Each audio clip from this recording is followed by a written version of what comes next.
Well, take two.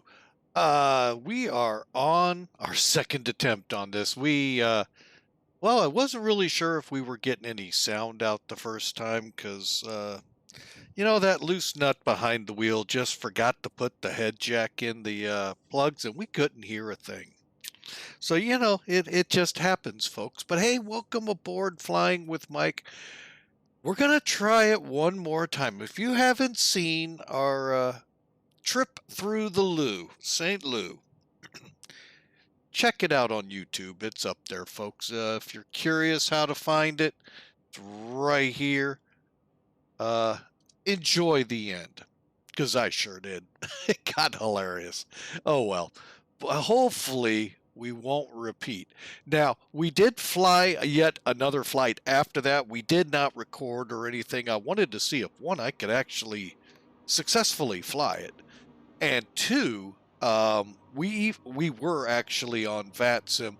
We had a little hiccup going on there. I'm not sure if it's what actually was causing the porpoising of the aircraft. It was pretty noticeable between 500 and 600 feet up and down, and I almost came close to pulling the plug with the controller because I understand that makes it hard on him if he's got conflicting traffic on me. So I get it. So we're going to do this one again offline. Let's get a successful one in offline. And then if we continue with the MD-11, we'll do one on VATSIM. All right, so today we're going to fly for SIM Air Force a CRAF Civil Reserve Air Fleet mission from San Antonio International. If I was thinking when I set this thing up, that's what you get when you come off a 24-hour shift with 6 flights. Thankfully, though, last night, I'm not going to complain. They got out on time or very close to on time. They arrived ungodly early. Hallelujah. Praise God. We love it. So we're not going to complain. We're just going to say thank you, but we were still pretty beat and tired, as always. And, well, I would have put us at Kelly Field if I was thinking, and that would have even been more appropriate. But coming out of San Antonio for the World Port in Louisville, that's not that bad either. And that's not a really super tremendous screw up. So I just wanted to get all of that out, and I want to say something out there to a guy that really helped get me going, streaming wise. And Captain Mac put out a phenomenal video and is getting ready to do what sounds like an amazing video comparing PMDG to Zebo. I am really looking forward to that, just to see, because Zebo, in my opinion, I could almost, you could almost overlay it and say PMDG. They're that similar to me. So I'm really looking forward to that. But he also previewed a new piece of software coming to Millennium Aviation that looks dynamite, and I can't wait till that goes online. Oh, sucks sometimes to be a line pilot, folks.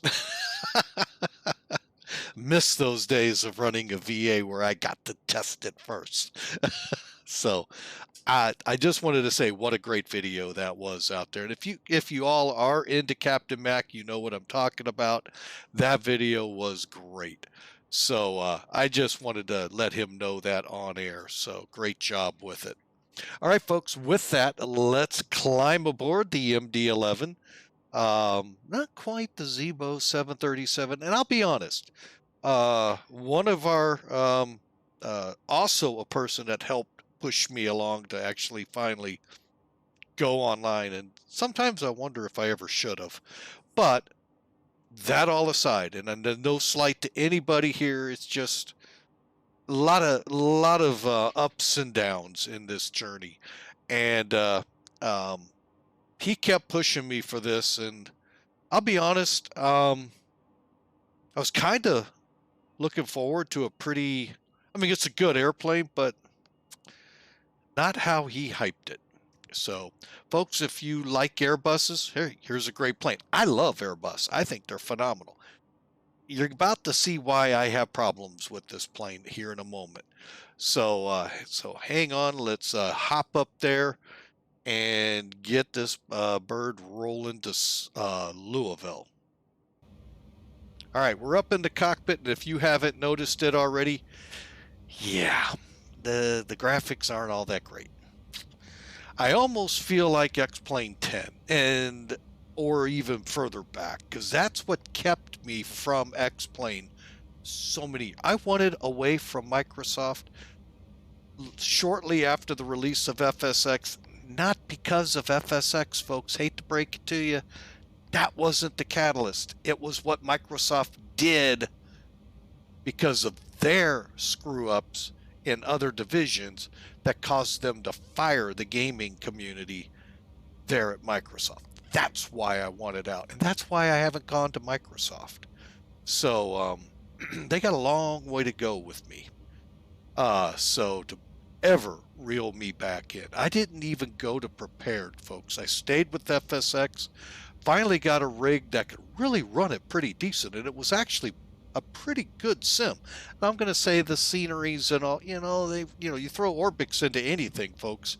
You can throw Orbix up against the C5 and it'll look beautiful. So, I mean, really, let's be honest. So, that's the whole thing with Microsoft to me. They really rubbed me so badly that a company would treat their employees like that. If I could get away from them completely, I would. So, but enough said on that. Let's get here.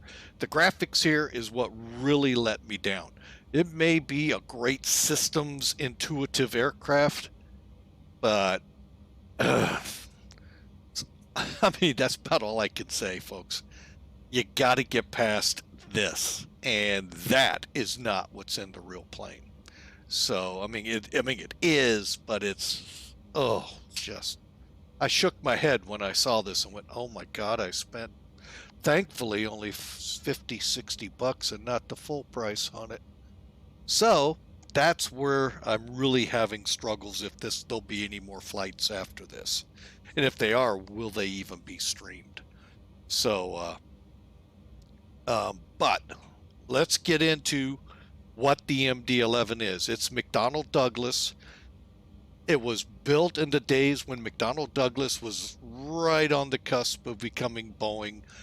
MD-11 became Boeing. Of course, they didn't drop any of the MDs. Look at the MD-80s. All of those stayed McDonnell Douglas. So that's it. It was took the DC-10 one level higher, made it kind of look at it this way, took how the 767, was a really good international aircraft. Well, then Boeing went in and said, we put bigger engines, a longer fuselage, and bigger wings. We can call it the 777, and it'll be better. And it was, to some extent, and in some areas it wasn't. The MD-11 wasn't. Many airlines that they hoped would buy it. Folks, it was a great aircraft. Cargo loved it. Airlines, I don't know why they didn't. So that's the legacy of the MD-11. Now, like I said, cargo loved it. FedEx, UPS, Lufthansa's air cargo company, I can't think of it off the top of my head. Oh my gosh, they grabbed them up and loved them. But everybody else kind of tried them and then swept them under the carpet or sent them to a cargo company. So they just really weren't there. It's kind of like the L-1011. It kind of went through the same thing. Not many companies liked them, kept them, but they are what they were. And so affectionately, I call it the Trash 11, along with the Trash 80s. So, with all of that said, let's get this flight going. Okay, we've kind of wasted a little bit of too much time here. I want to get this plane airborne. So, we have put the ground power to it. I do have it ready to be uploaded. We're going to look at the flight plan here real quick, and we're going to keep going. So, let's see here. Sim Toolkit. There we go. And again, remember, you're gonna see Indianapolis with Louisville up. We're not gonna be online because I want to make sure, one, the VATSIM wasn't the cause of the porpoising, and it was that, inferno loose nut behind the wheel.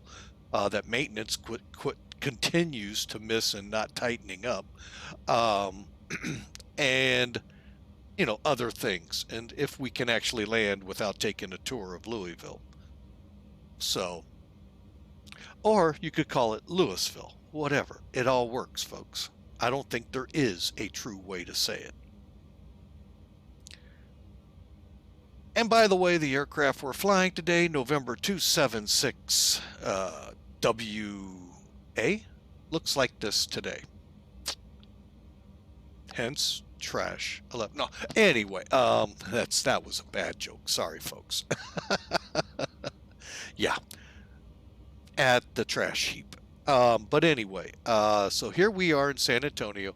Let's bring up the load sheet, shall we? Now, we do show 23 people aboard. Now, many of the cargo companies did haul employees and very limited passenger service. I mean, extremely limited. You can't haul too many without flight attendants. So you got to keep the number at a certain level to keep that from kicking in. And then that means you spend more money. So the numbers here will not match up what we're loading. It's all because my empty weight does not match the empty weight of Sim Tool or Sim Brief, which is what's exported here to Sim Toolkit. And I'm still working on trying to get what exactly rotates empty weight. And what do they use for certain weights in there. However, I can say this, we do have and plan to load 56,441 pounds of go-go juice. 2,000 pounds of that will be used to taxi, the rest to get us there into our alternate, which is, memory serves right, should be Cincinnati. I didn't write that down. Shame on this pilot in command. Yeah, CVG, so not that far away, folks. It's just a quick up and down. Matter of fact, I think it shows us scheduled to like 21,000 feet, which I guess you could make it, but it's kind of, you're getting it's just kind of, to me, a little too high for that short of a run, even in a big dog like this. Cruise profile, cost index out of here will be 179. That again is factoring in basically airline metrics, meaning, first off, what is the weather? Secondly, do we want the plane, or is it able to run early, late? Like last night, our planes were running early, so they may have planned them with lower cost indexes to keep the speeds down so they can get there a little closer to on time. Otherwise, they're going to set. So, and then we'll be up at 37,000 here. No step climbs today. We're not ready for those yet. All right, with that, folks, that is Sim Toolkit. Let's look real quick at NavGraph and get our departure started, at least in our brief. Here is what the route actually looks like, and let me put that in the chat box so you all can read it. YouTubers, my apologies, but it is down in the notes. So, the routing. Okay, 13 right. We're going to probably take 13 left. Real world, I guess 13 left is shut down for some reason. So, and I don't really want to taxi a long way. But as you all know, this captain hasn't even looked at the ground chart that much. So for all I know, it's right next door to 13 right. kind of like down in Alliance. Matter of fact, let's look at it.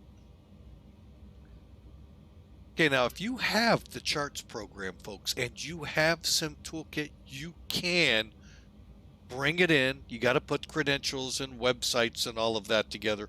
But it's this little button right here. It looks like a little setting cog. Click on it and you'll have to, work with it, because I'll be honest, I really don't remember.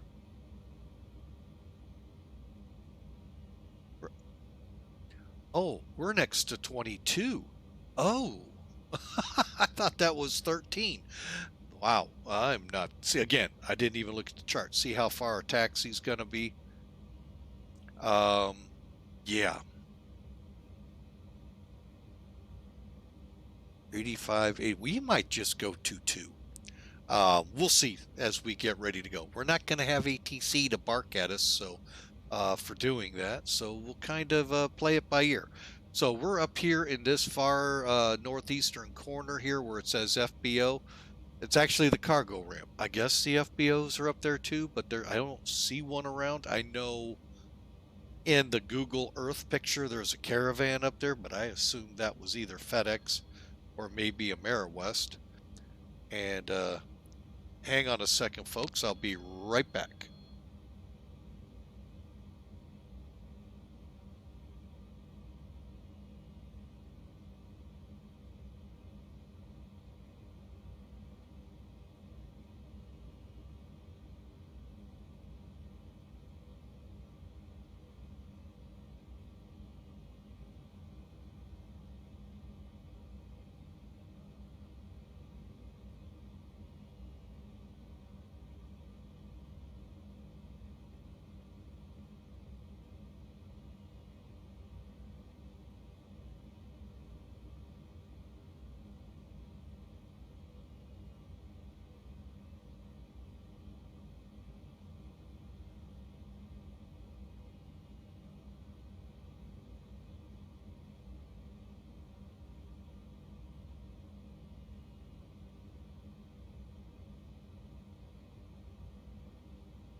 All right, folks. Again, if you look in chat, YouTubers, I know you're like, what did he just do?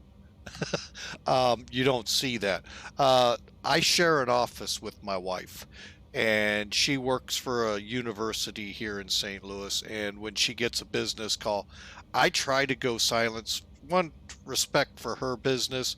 Two, the information she deals with students, that doesn't need to have any chance of coming over my stream.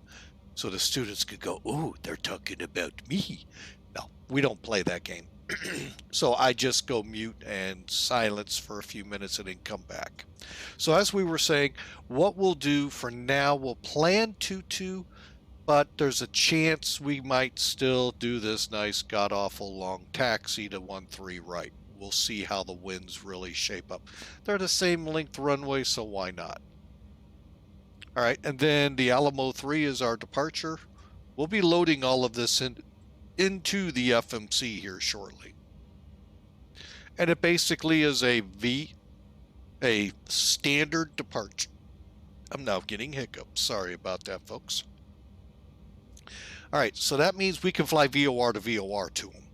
It's not RNAVs where you got to have the fixes and all in there and the FMCs working, even though that's what we're plugging it into. So it's a real simple departure.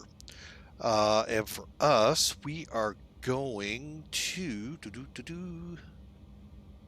Gobi. Where is the Gobi? Oh, here's Gobi. There's our transition. So from here, we'll go to Klinger. Just making sure that's not up along the way. And then Fuse, and then the J666 to BYP, which is over by Dallas. ARG, which is Walnut Ridge in Missouri. Then Allen onto the Damon 5 arrival into. Now, they've got us scheduled or planned for 3-5 right.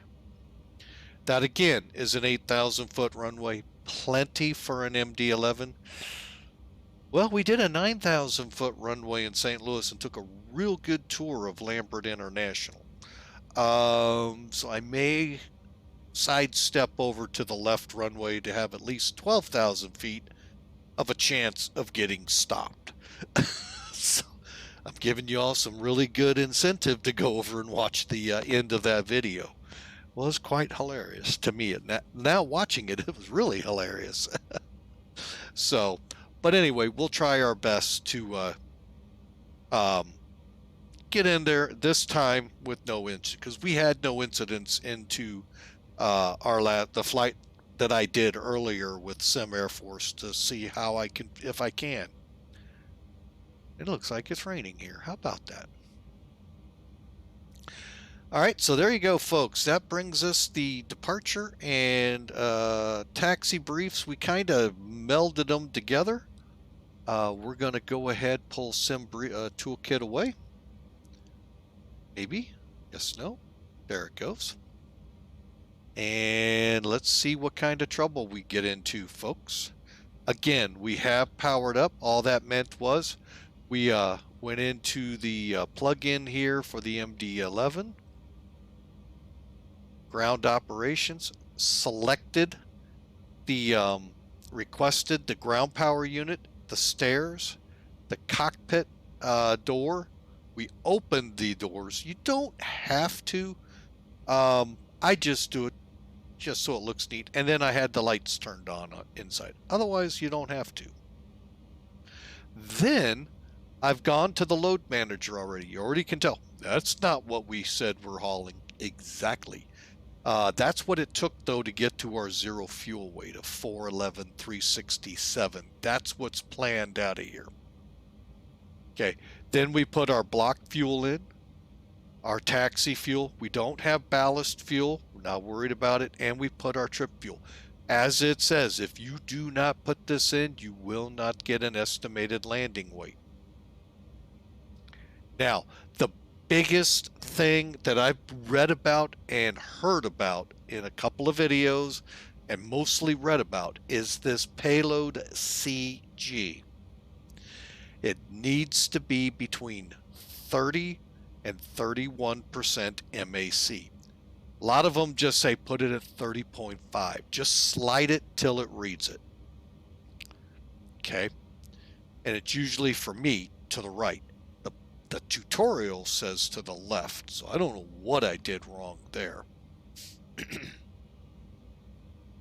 All right, so once we're done here, now if you want to just apply the load to the aircraft in the FMC, boom, you're good to go. I don't. I want to close it up for now. All right, so we haven't loaded the plane yet. That's why you're going, those fuel tank numbers don't add up right. You're right, they don't. I mean, they're going to probably add up to about 128,000 pounds, maybe 129. We're not hauling that much, folks. So what I am going to do, though, let's load the plane. I'm going to go outside for this. And we're going to block the plane for a little bit here. Now, to load it without doing this button here, don't click close like I did. Go to ground operations. You have two items right here, fuel service, load aircraft. Fuel, I do not think brings a fuel truck out, but load brings in, as you can already see it, pop right in, some eye candy things. Okay. I mean, it's not the greatest again. I'd have been really happy if this was free, because that's about as good as the, things I've seen so far on it. But, Rotate wants to make some money. Hey, that's, their prerogative. I'm not arguing with them. I was very disappointed, folks. It really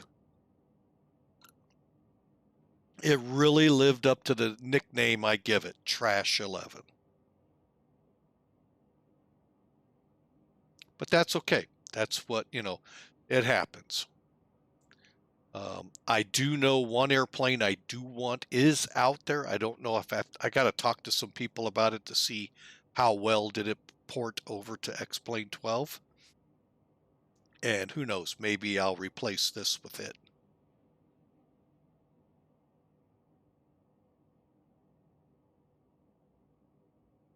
But that's pretty much the eye candy here, folks, to this aircraft. And when you have TOLUS, it's kind of like when you buy a pay-wear aircraft when the FSX days, and you bought PMDG, nothing compares to it. When you buy a TOLUS aircraft, it's the same thing. Nothing compares to it, folks. They've put a little bit of eye candy like this in it, but they don't have it fully animated where you're bringing, because if I go up right now and look in that cargo bay, it's empty. If you're going to put cans in there, at least have them in there. And as much as we like to badmouth Captain Sim, which actually wasn't as bad. There is a fuel truck. Is that theirs or AI? I think it's AI. Let's see if it disappears. I think it's AI, because everything else has disappeared.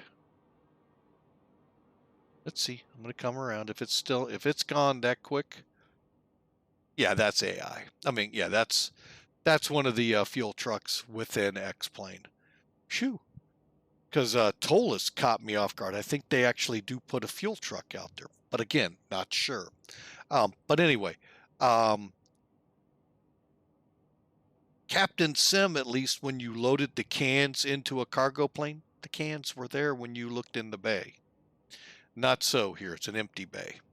The weights are all there, but it's just an empty bay. Does it matter? No. No. I mean, ultimately, when you boil it down, no, it doesn't really matter. The two wing views I have, you're not going to see them anyway, so it doesn't matter. So, but anyway, we now have the plane loaded. We'll come back in. Now the fuel looks a lot better, doesn't it, folks? All right, so let's head up here. We're going to kick on the APU. Boom. That's all you got to do. Like I said, folks, if you know an Airbus, you know this plane. Now, I have been told, hey, Insuk 68, welcome aboard. Thanks for coming in. But if you know an Airbus, folks, you know this. Somebody said it's also a cross between an MD-80.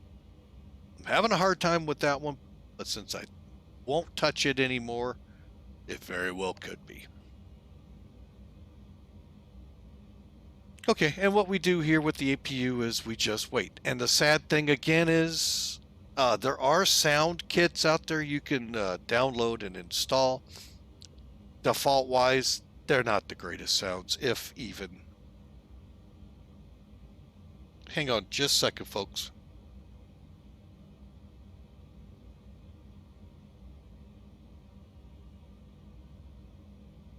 Sorry about that. Oh, my allergies were driving me nuts there. And what we're waiting for is the avail and the on light. Avail here and the on light to go steady with on. All right, once that happens, we can actually come off the ground power.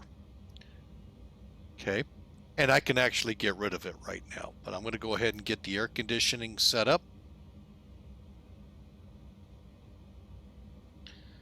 Waiting for it, and our isolation valves came on, flows look good, and we're ready for the IRS. Well, first, oh, I meant to test the, oh well, I didn't test them. That's okay. We'll get the cargo fire though, because that's going to happen now.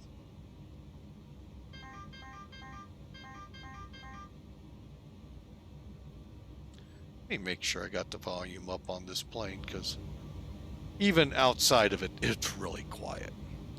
Okay, go to nav and go to nav. Do not expect these lights to go off until they're aligned. All right, and then we'll come down and do the alignment. So we go to reference, aircraft status, F plan init. See what I'm saying, folks? If you know an Airbus, this thing is like almost step for step with Airbus. Of course, friend of mine goes, oh yeah, A300 or 310. No, A320 actually. Very close to an A320. So, and they were out at about the same times with these. So, let's see, we're K. SAT / KSDF. He has the same disdain for Airbus that I have for the MD-11.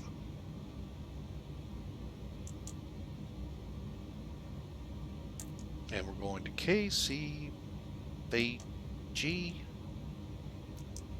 Okay. Now we could put the rest in here and truck on.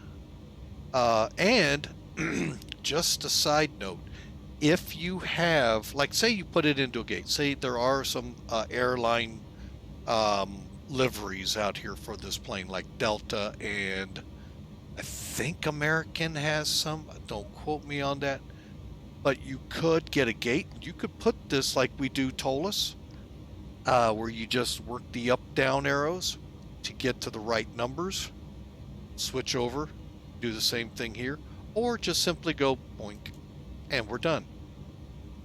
And then it goes to align.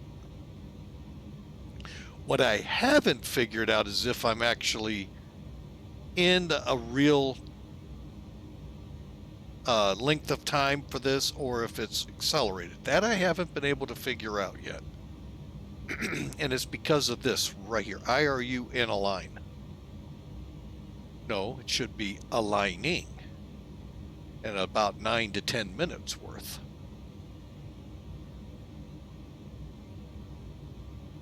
Again, some things, and it could be just that is the MD-11, folks. That could very well be what it is. So, and we'll just leave that. We're going to go do a couple more things here real quick. We're going to do the hydraulic test. And it's real simple. Push a button that says test. I can't remember, did I put that back up? No, I did not. Okay. Believe me, if it has a cover over, folks, I highly recommend putting it back over, or you may accidentally, oops, drop the gen because you clicked the button accidentally.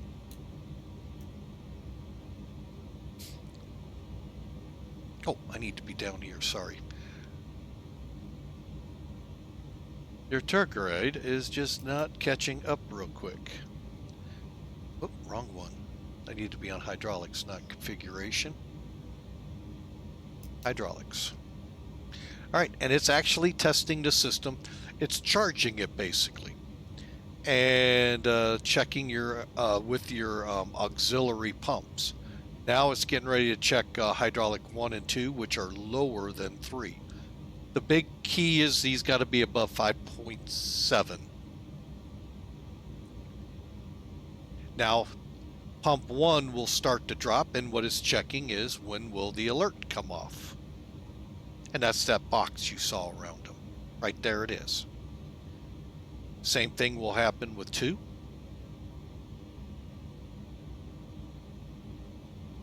And when you see the box, that's when the low pressure alert goes off.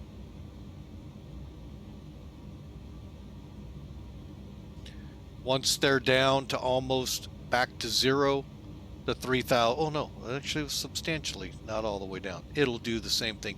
The test is basically over and passed. Now you don't read that over here in the EADs here. And don't even ask me what EAD stands for. Something display. All right, so you can still see we have a door open in our cargo doors. Aft, AB, control, center, forward.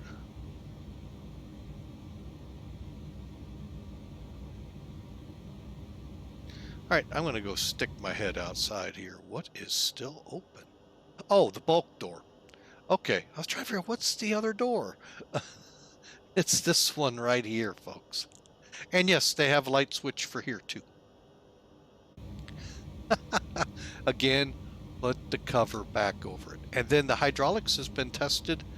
I've gone ahead and go ahead and turn on our windshield ice and defogger. They're on. Beacons off. This is your strobe lights, by the way, folks. Red lights and your logo for displaying off how nice World Airways. I actually loved this airline. This was one of the two that I loved. North American and World Air and World when they came in. ATA was okay, and they all seemed to go away at the same time. But World and North American being the best into our airport, World right on their tail. Great airlines. I'm so sad to see them leave. Especially since World finally stepped up their game and went to 747s. But I know they kept the MD-11s too.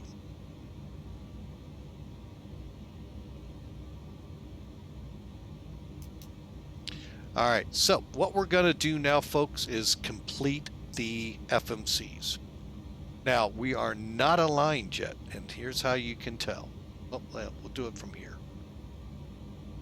Well, maybe we are. I take that back. This usually isn't fully filled in, although on many Airbuses it is. So let's put our flight number in. UPS 2787. Cruise 37,000. Now, in the format that I use for SimBrief, I really can't pin down temperature and component up there. So I just go with what's default. Okay. Cost index, we know, 179. And there you go, folks.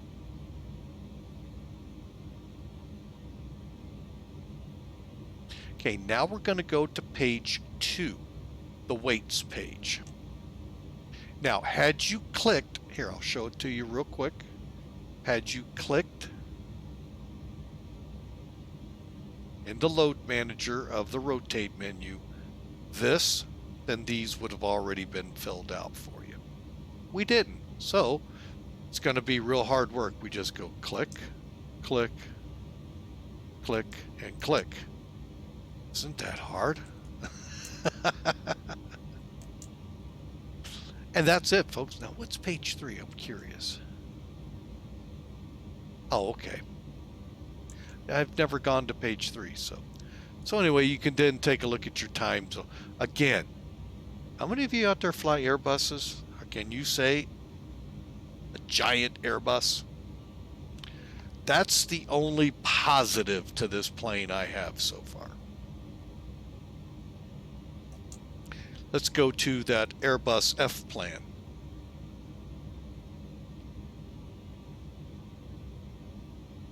All right, time to make the decision. What is the current VTAR? Maybe. Why am I not getting San Antonio? I keep getting Kelly. All right, 160 at 13 gusts. Folks, we're right in between the two. We're going with 2-2. And the fact that ATC can't bark at me really helps the matter along. 2-2, Alamo 3, Gooby. Gooby, Gooby Dooby Doo, where are you?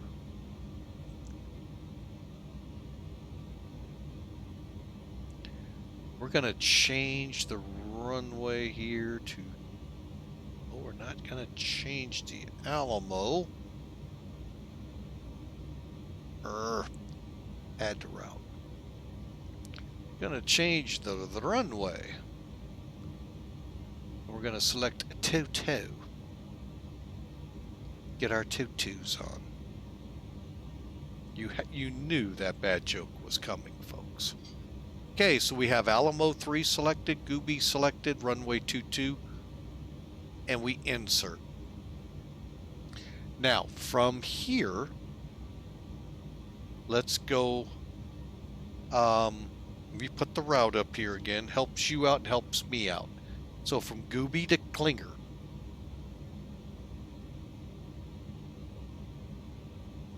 Okay, and that is KLINGR.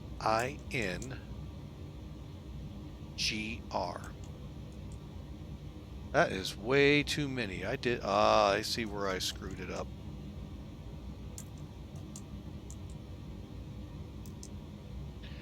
Then we go direct fuzz. Gonna need a fuzz buster when we go over that. Now, we got an airway from here on to BYP. Ooh, long distance traveling there, folks, to be on an airway. Are there any actual fixes? I'm looking at the map. No, there are not. We could get away just putting BYP. But let's show how you do it. So you click on the left side. Here, let me, we'll just do it. Click the left line select key next to, hang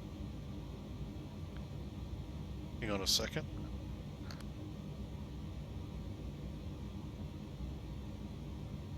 All right, so you click that the line select key right by the fix on the left side. These right side you do your speeds and altitudes. Left side you do your directs and holds and all. Okay, so now it brings us here. Go to airways via the J6 arrive or star. What? Oh, 66. My bad. And we're going to BYP.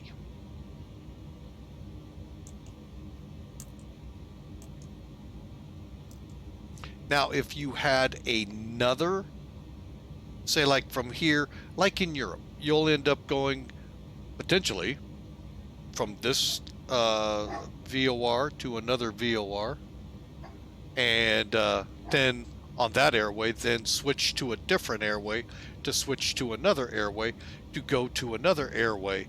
You could just start going down the line. Okay, but this is the only one we have, folks, so I'll click insert. And then the up arrow moves us up the page. All right, so now we go to ARG.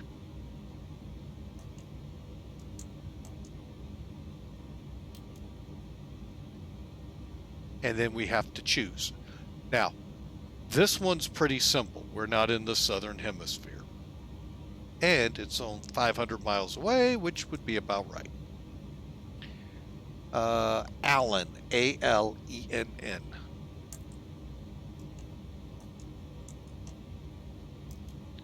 All right, and that's it, folks, because now we're on a star for our arrival.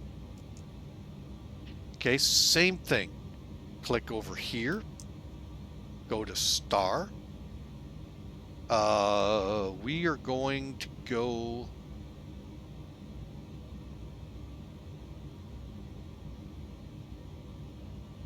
Stand by. I am going to look at this very carefully.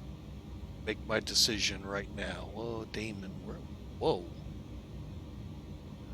Oh, okay, I see what we're doing.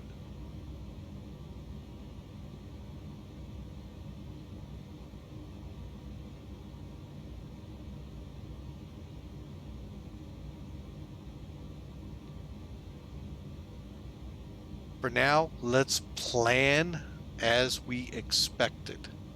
3-5 right.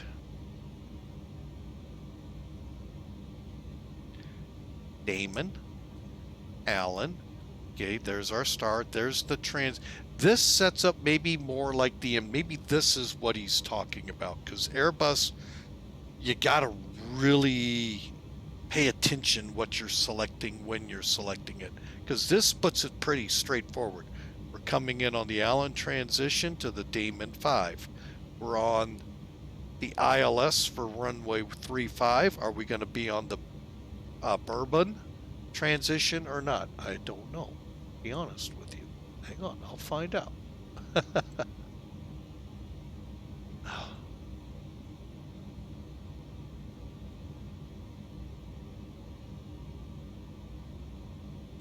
ILS 3-5 right.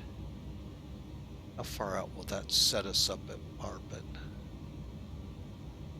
Actually, I think we will.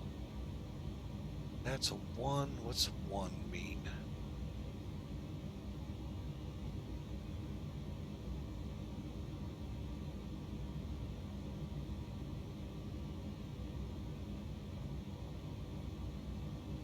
I hate this when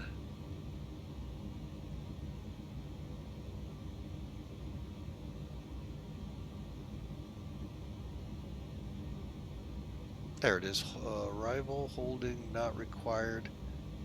Okay, so I think we will do it. That just gives us Pegasus is 13. That'll give us another. Will put us in once we intercept the localizer about a 20-mile final. That sounds good to me. If I stay on it. Also gives me a 20-mile final to decide, do I go over to the other runway? The big thing I got to remember is right here. All right, so again, Damon 5, Allen transition. Okay. We're going for the ILS runway 35 from the Bourbon transition. Out by, it's not far from where one of our flights took off from Elizabethtown, the Fort Knox area. And then we click insert. Okay, so let me go back up a couple just to see if we have any discontinuities. This one we will keep. Okay, and there you go, folks. The rest of it's in there. Good. There's our hold. And if we have to go to CVG, there it is. Okay, so good deal. That's all set. F plan. All right.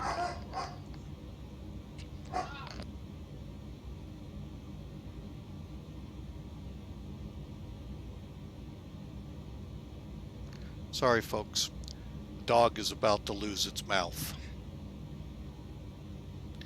Oh.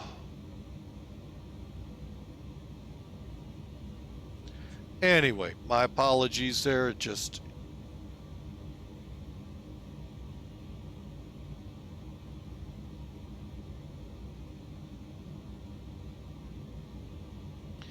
all right, so we're going to move on to the takeoff approach page. Okay, for this, let's take a look at it real quick.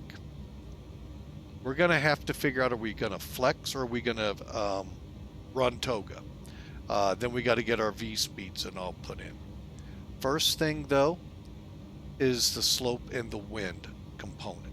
So what I'm going to do is bring in TopCat. Now this is a payware product for mostly Microsoft, but X-Plane can use it because it does provide a lot of great information that can be funneled into it. May not be dead right, but it sometimes is pretty doggone close.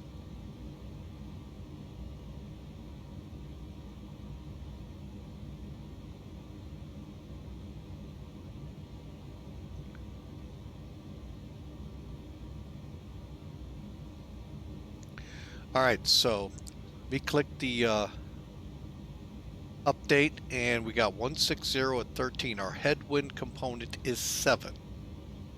Okay, let me see if I can't manipulate this a little bit so you'll be able to see more. There we go. Okay, so we're going to start here with slope and wind. So as you can read on the TopCat, slope is right here. 0.4 positive means up. So that's simple. Up 0.4.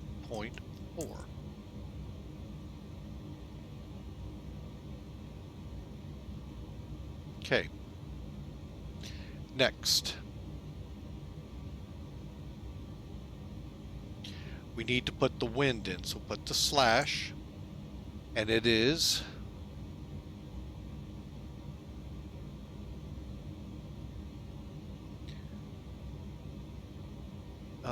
HD for headwind 0.7.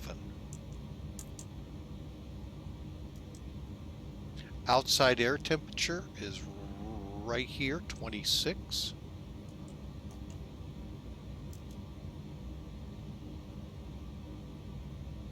All right, so now what I'm going to do is make sure I have this set the way I want.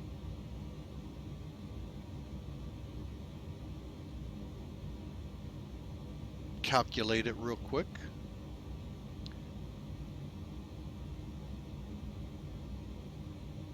And all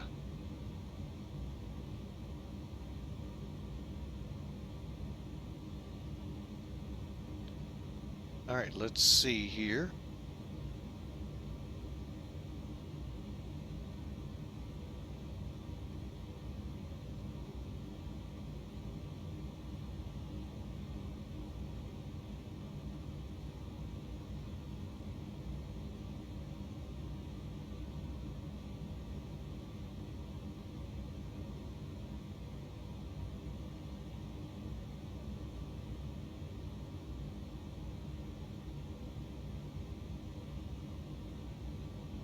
Okay, sorry folks, we've disconnected from our Twitch folks and I apologize, but we'll continue on. That way people can just, what they miss, they can come to YouTube. And there we go. They should be coming back here shortly. Really, sometimes very annoying, our internet out here. Amount of money we pay, that should never go down. Sorry, it should never go down. All right, so anyway, we're back to here. Let's compute.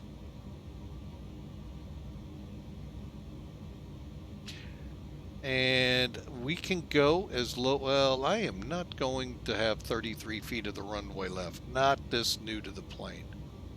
So let me come up here to 50. Well, it's still, we're on an 8,000 foot runway, so that should be a clue to me. And we're pretty heavy, so you know what? Let's do 50 for our flex. Packs off departure. I don't know if we can get that to say on or not. And for flaps, we're going to go 24. You're going, how in the heck are you going to set that? Very simple. All right, let me do it the way a lot of people will. Very carefully. We'll show you. It's actually, that's one cool thing about the MD-11. You can set that to what you want. All right, so you can see our V speeds 135, 154, and 157. Do they correlate? You know, they're not far off. So, but again, Twitchers that are returning, my apologies. We had a problem. I don't know if the internet hiccuped here. We have people working on fiber optic lines. I don't know if they're messing with it as well. But anyway, welcome back.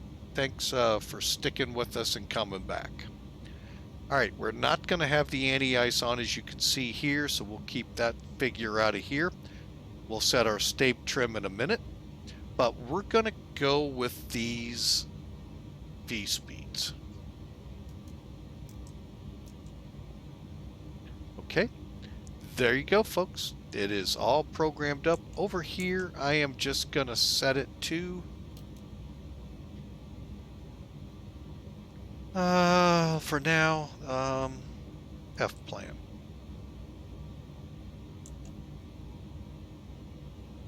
And folks, that pretty much takes us to where we need to be. And I thought I kept that checklist up. That's what I get for thinking again.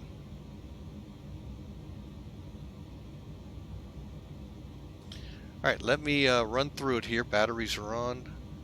Okay, IRSs are in nav. Emergency power's on. We got the initialization.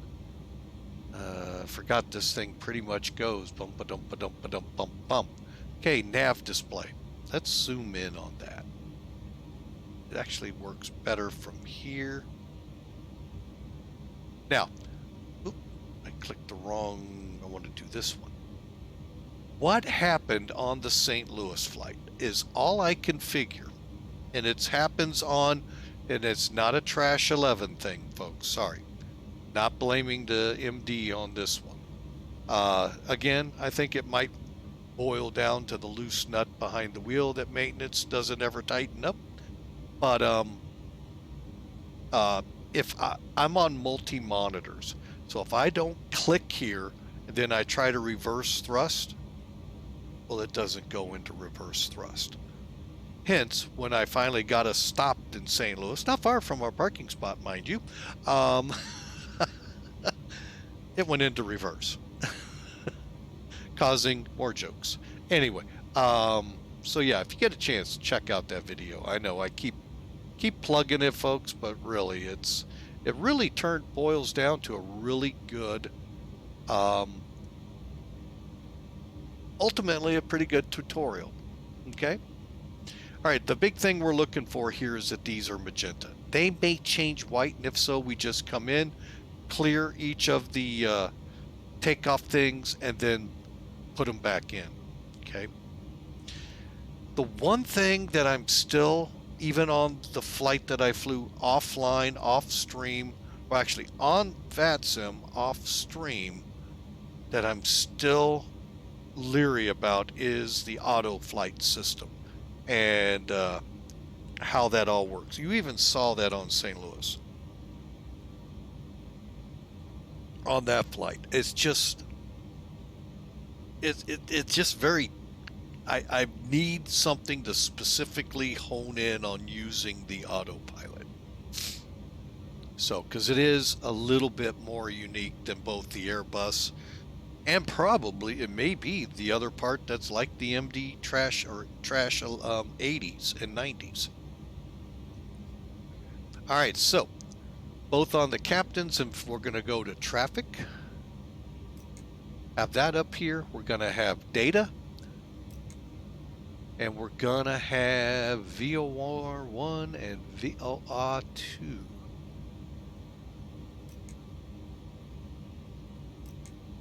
All right, so they're all set in there.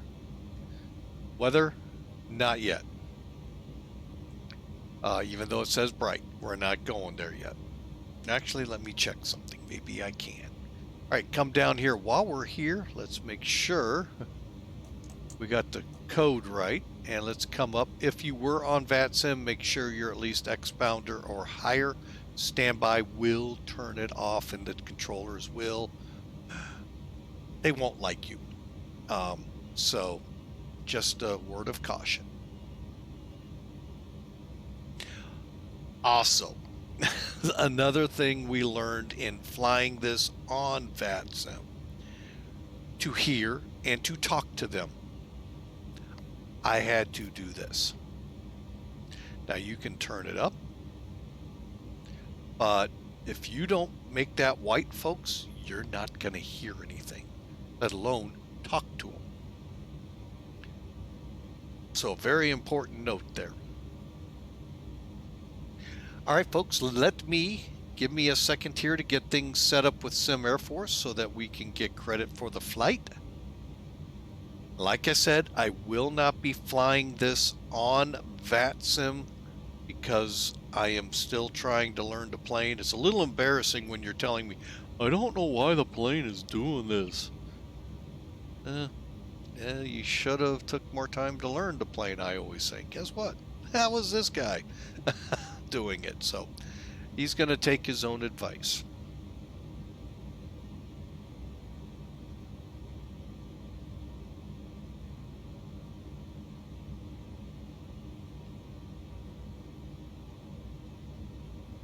Come on, semi cars. There we go. Smart cars for them is up. And we go to flights. Click on it. Fly like an eagle. Oh, sorry, folks. 37000.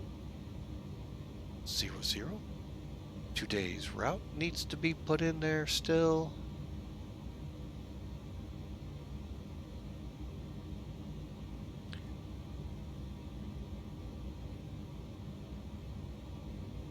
And starting. Okay. So, we need to get rid of Top Cat. Alright, so we've got a couple things still to do here, folks. Let's get over here. Ground ops. Okay, the main door is closed, but we have to close these guys up. Turn these off. I'm going to go ahead and close the outside door and pull the stairs. Now, one thing that has been extremely comical here of late, and that's better pushback. I don't think it likes this plane one doggone bit. I mean to tell you, it's all over the place and backing it up. And we're going to let you all have some good comic relief here. So hang on. We're about to pull it up here. Just want to make sure I've gone through everything and we're ready to push back. Okay.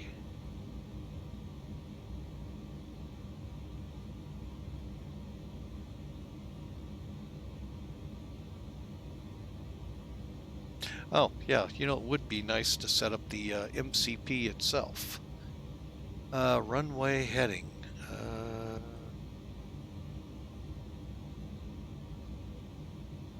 217.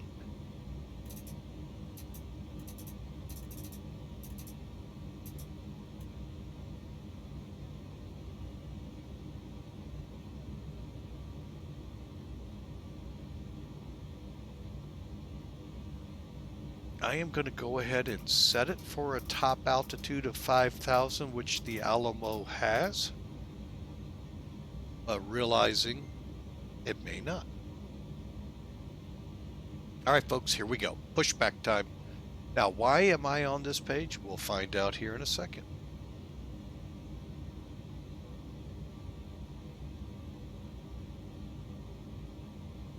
Actually, I'm going to switch to the engine page.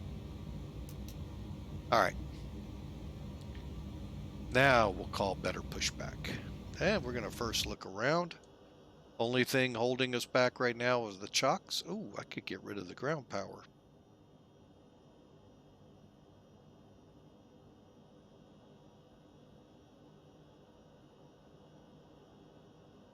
I will go ahead and dismiss both. All right, we're ready to go. All right.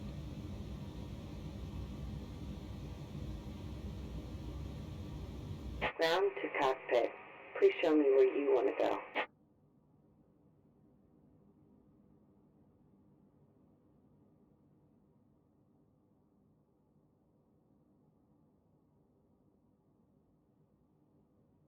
Grounded cockpit. Tow is driving up.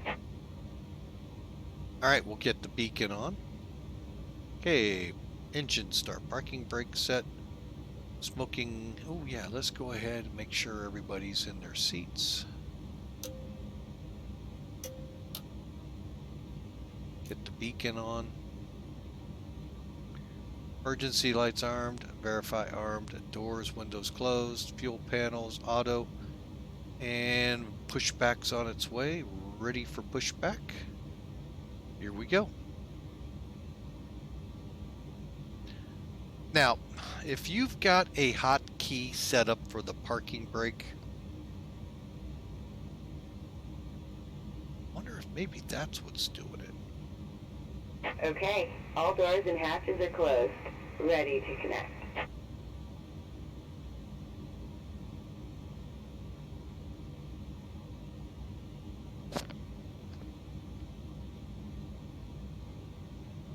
And again, for those who came back from Twitch, thank you when we had that outage. I don't know what happened, folks, if it was our good old cable company just failing to provide service or what.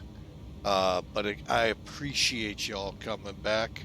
If you see me doing something way wrong, hey, please let me know. I do go through here on Twitch, try to look over as much of the comments as possible in case I miss something. Tow connected and bypass pin inserted. Release parking brake. All right, so here we go. And since I don't think it's come up this go around, here's the route. And I'm going to give you an invite to our Discord channel. Free, folks, for you. And did I spell it wrong? Who knows? All right, so here we go. Parking brake off. Now I do it right here. Starting pushback, and you may start engines.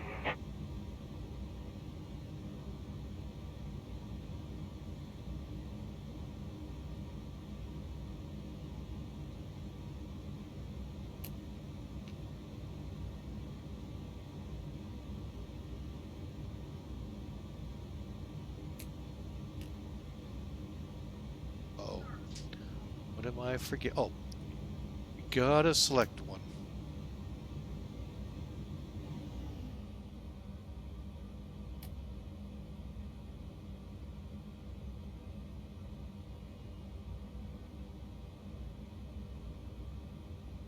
Waiting for 15 here, folks.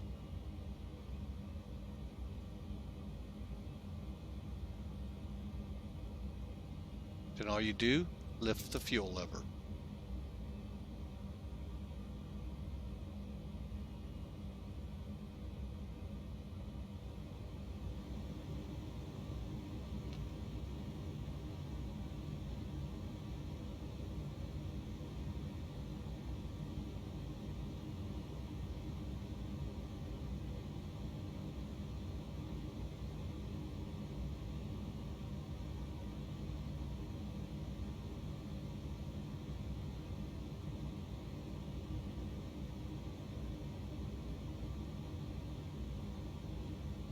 I think it was pretty calm this time, folks. It's not like it usually is. It was all over the place getting to this point. So I kept it simple.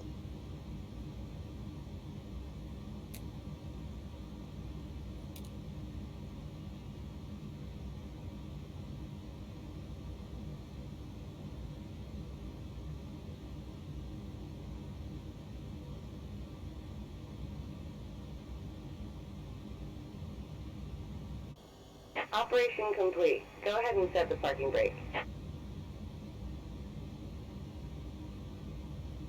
Okay, brake set. Cleared to disconnect. Show the pins on the left. Disconnecting tow. Stand by.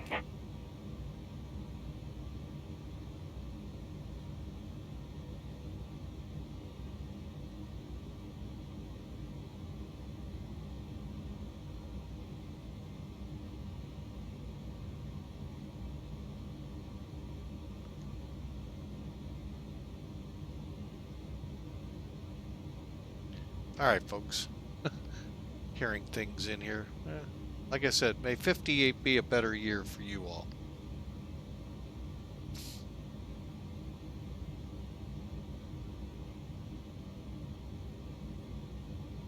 All right. She hasn't disconnected fully yet, has she?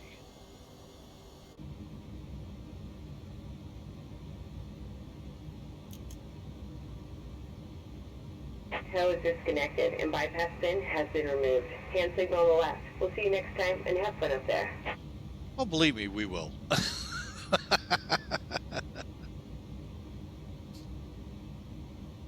We'll just wait for the pins before we start up number 3.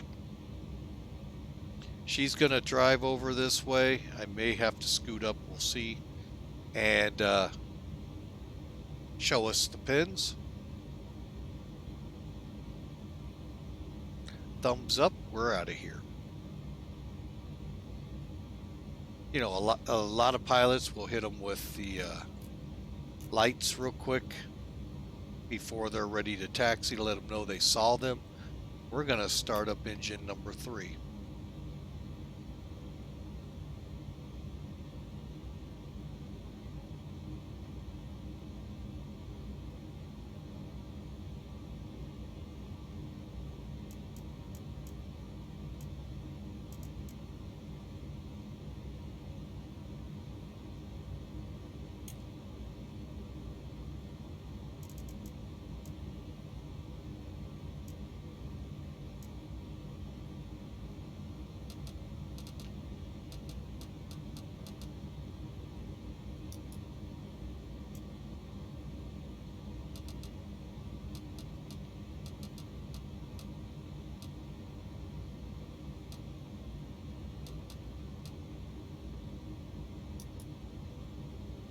All right, so now we got our frequencies all lined up. We're just waiting on the middle engine to come alive, and we're ready to go. We'll just have some final stuff to go through. APU is on. Okay, we've gone past that. Okay, after starts where we're going to be at. All right, looks like we're all fired up. So, let's head up top. First thing we want to first make sure is windshield defog is on.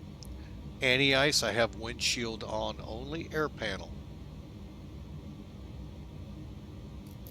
Coming off APU first.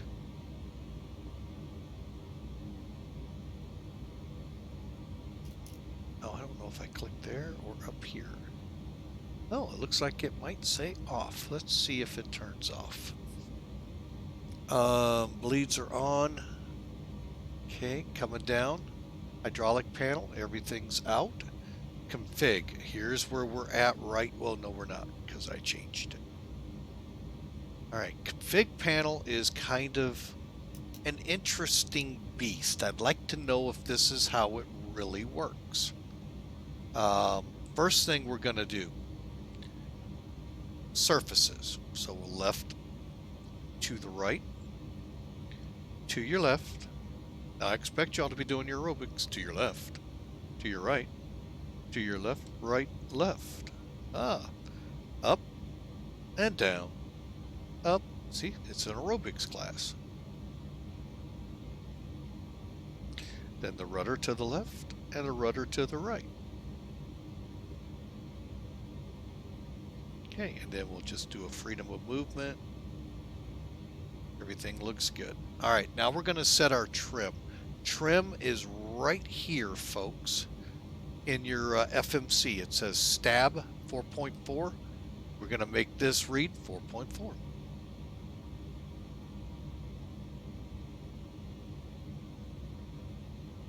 Oh, there we go. Cabin report received and announced. Now, that I don't know if that's even possible. Flaps. Remember I told you we'd get back to this. All right, first thing we're going to do. Remember, we're going to be, well, let's get up here real quick. Flaps 24. There is no flaps 24, so how do we set that? Right here.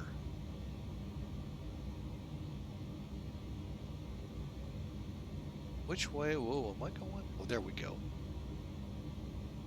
You set this. This is kind of funky, but yet, oh, why would you do this on a real commercial airliner? Well, what you're gonna do is dial a flap. Kind of like sounds like you're dialing Uber. Dial Lyft, dial a Uber. And then we go down and down into configuration.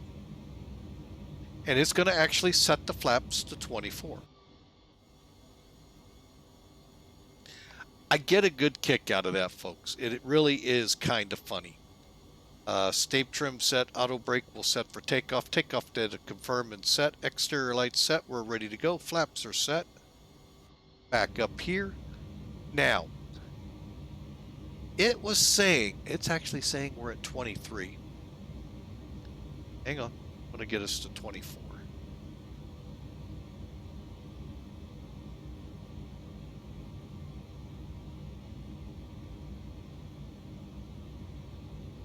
There we go. Okay, so we're at 24. We're at 4.4. The other thing I had troubles with, folks, and it kind of was an annoyance. How do you arm these doggone speed brakes? You got it. Okay, you've got this, which moves them, the actual handle. This goes this way. This brings it back. But if you take the hand and just keep coming up, now you get the famous, you know, it's white in the A320, 319, 321s. Here it's red. You're armed. I'm wondering if it says something up here. Hang on. Just curious. Don't see it, but you never know. And then, of course, we want to set auto brakes to takeoff. All right. And folks, we are ready to go. Brakes off. Lights. Let's go with taxi and those two.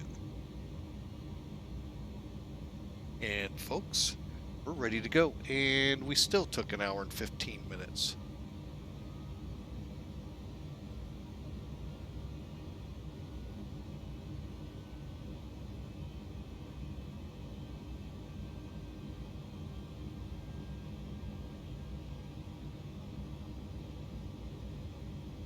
Right now, instead of that long taxi to 13 right, we're going to 22, which is right next door. So now we really don't want this thing getting ahead of us.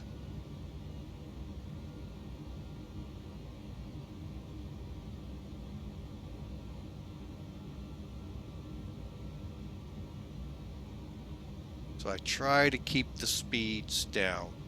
Technically, when I trained as a, to get my private pilot's license way back when, I don't even know if they teach it still this way. This was back when we still had fabric on the wings and they flapped like a bird. No, they taught us to not taxi faster than a brisk walk. Because, think about it. You're taxiing now an aircraft anywhere in the neighborhood of 500 something thousand pounds. You really think it's going to stop on a dime? No. Just like your car, even though you think it will not stop on a dime.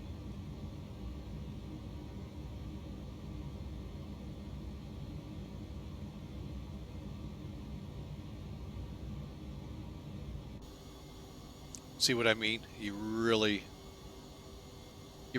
don't have a good sound pack here, folks.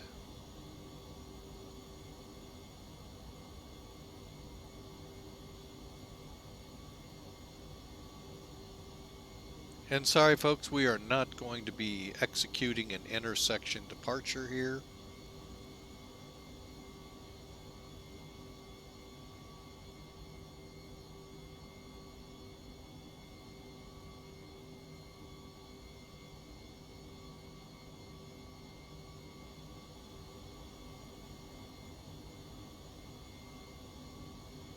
Considering from where we were parked, which was right in this general vicinity, The runway actually starts further past us, further north.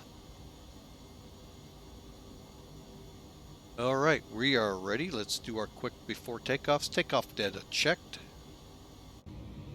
Takeoff data checked and set. Auto flight. We're going to go ahead and click in. EAD check for any messages, none. Exterior lights set.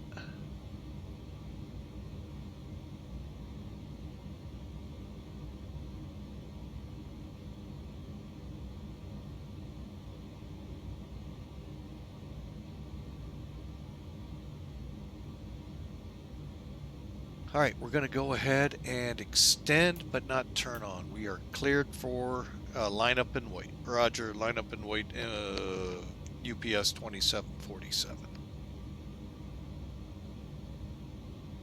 Actually, I don't think that's my flight. No. 2787. That's not bad. I was only off by 40 numbers. still off by 40. And we're just easing on down here, folks. Okay, Roger, clear for takeoff. UPS 2787, runway 22, runway heading up to 5,000.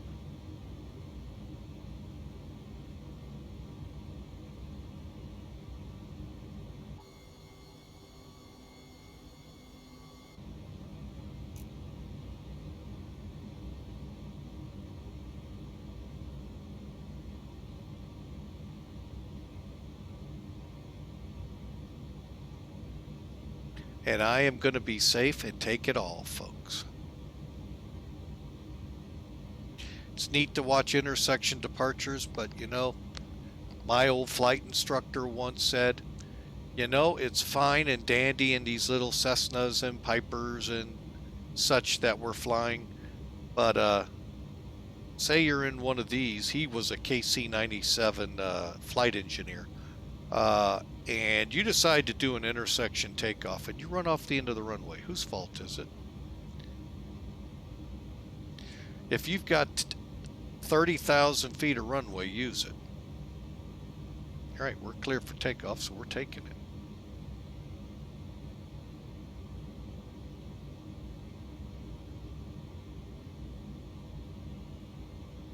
We're gonna try, well, no, we're not gonna do a rolling takeoff, my bad. Okay, landing lights on.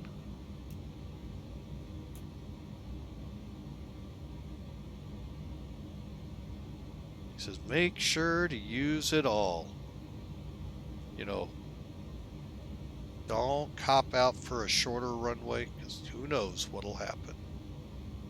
Even though it says it'll get in the air.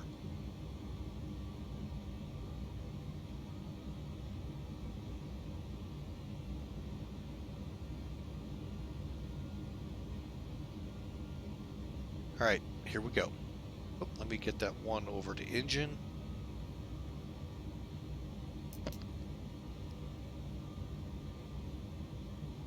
Sniffle my nose. There we go. Here we go, folks. Coming up to about 50%.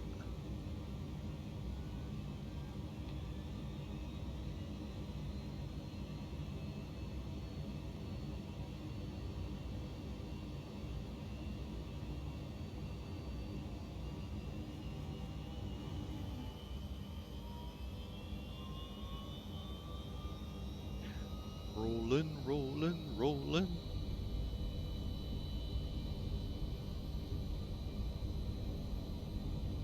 Hey, down the runway we go.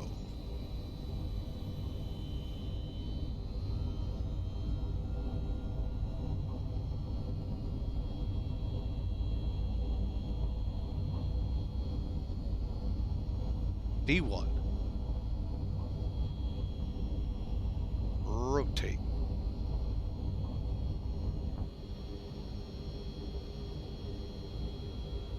Positive rate, gear up.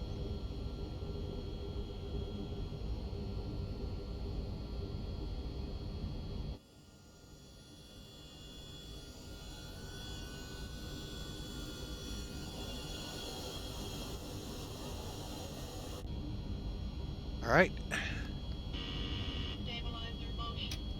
Coming up with the first notch of flaps.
Okay, now what I'm gonna do is, if I'm doing this right, we're holding here, F plan.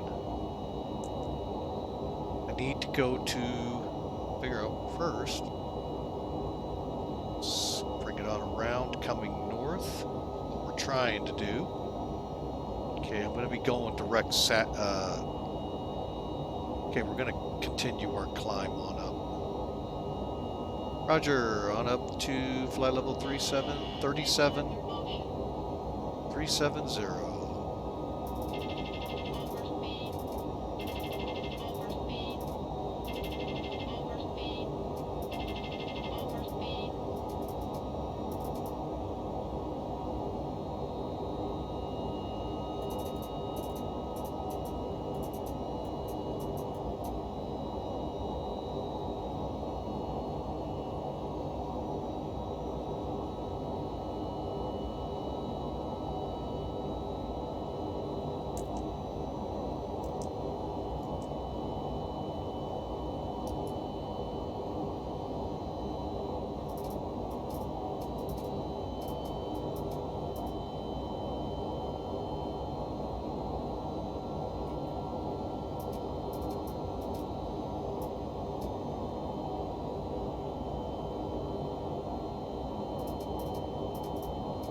All right, folks, here we go.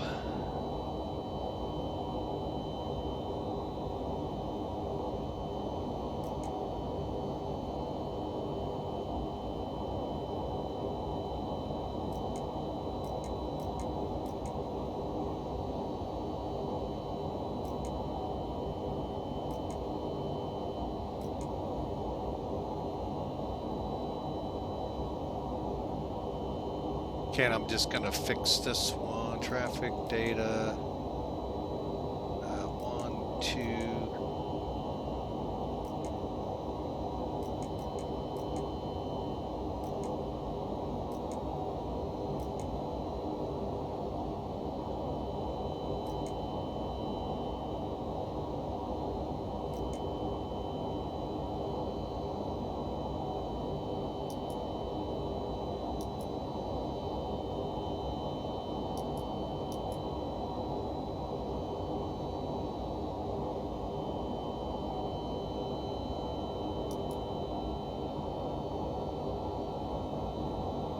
There you go, folks. We are on our way. That actually wasn't a horrible takeoff.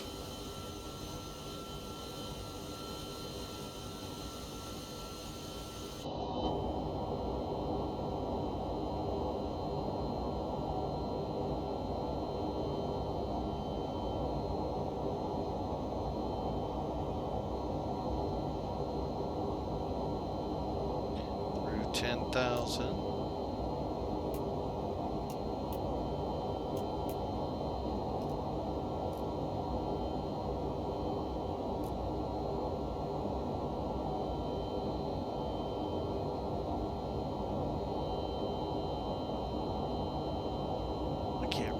Is that 18? Yeah, we're through 18, so there we go. Let me check. Good deal. How about down here?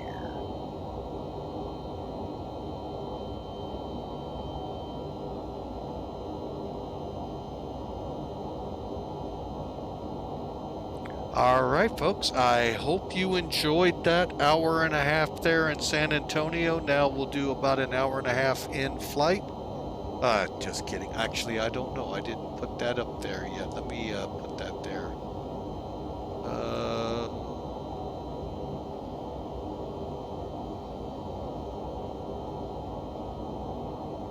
There we go.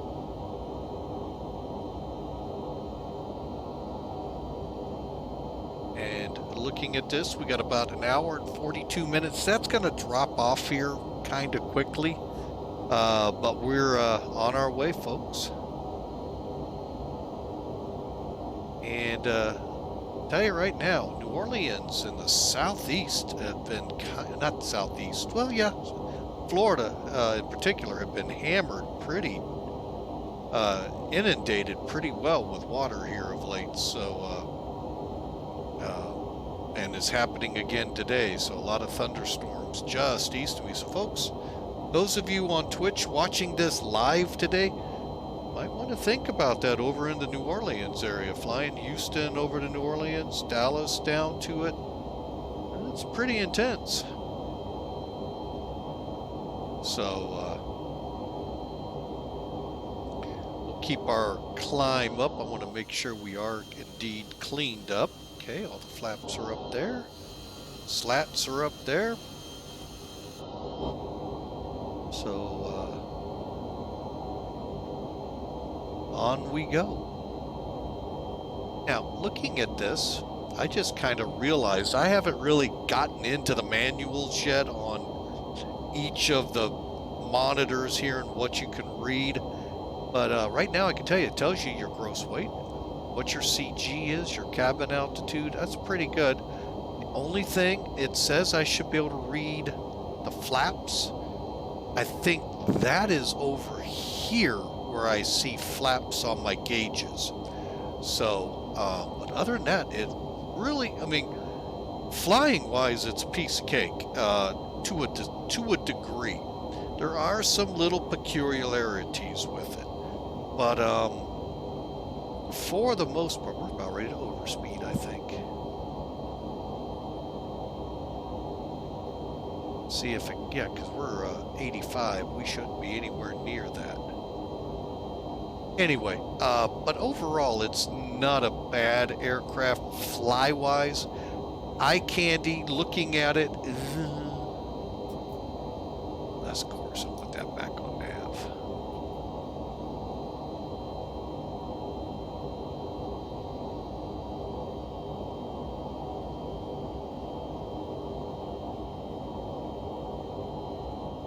Okay, we're going to go ahead and switch into Mach.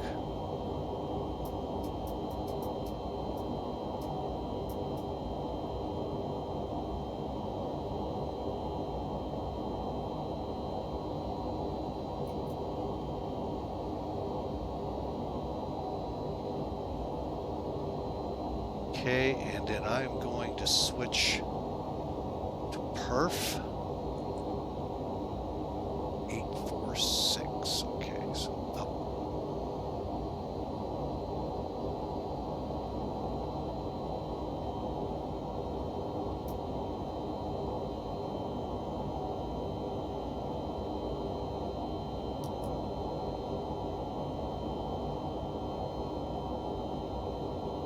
There we go. And we'll see how that goes as we continue. Now, rate of climb, we're getting about, is that 3,300 feet still? That might be a little stretch, folks, for this plane.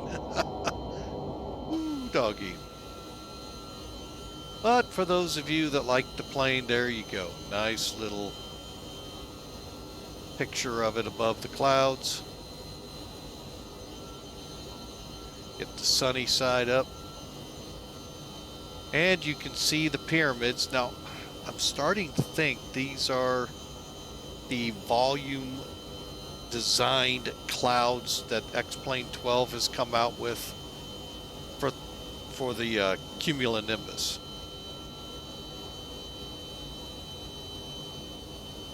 Just me, folks, thinking out loud, but I'm starting to think that because there are some sizable storms nearby. So, and I've been waiting for this to get into these severe storms, see them, you know, how do they look and all of that good stuff. So, anyway, we're on our way, folks. I hope you enjoyed. Let's continue that after takeoff. Auto, everything's good. Seatbelts will go off here as we level off.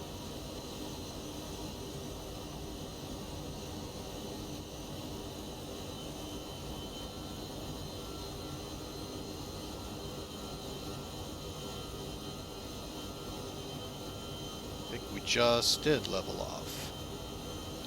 That or she figured out 3,000 feet a minute is just way too hard of it. This is when we started porpoising. And it looks like it's doing it again.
Things that went still going. We've got a lot of learning to do. Let me see what we're supposed to be Mach-wise with cruise. 842.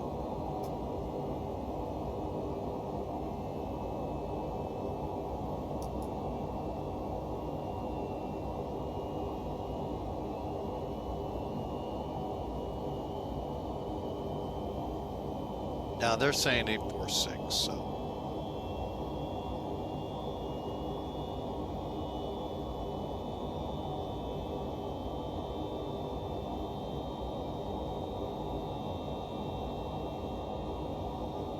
Yeah, 842 is what the flight plan has planned. We'll kind of watch everything. It seems stable now. Again, I've got to read autoflight. Again, I'm glad I was not on VATSIM to cause troubles, even though I think they're offline.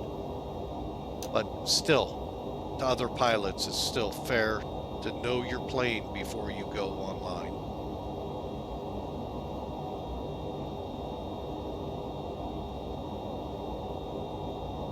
All right, so we're on our way, folks.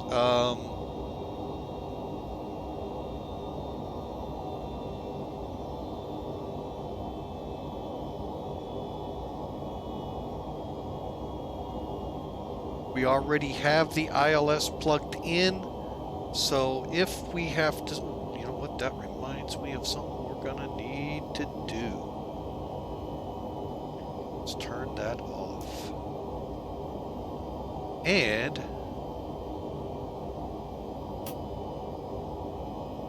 deselect the spoilers.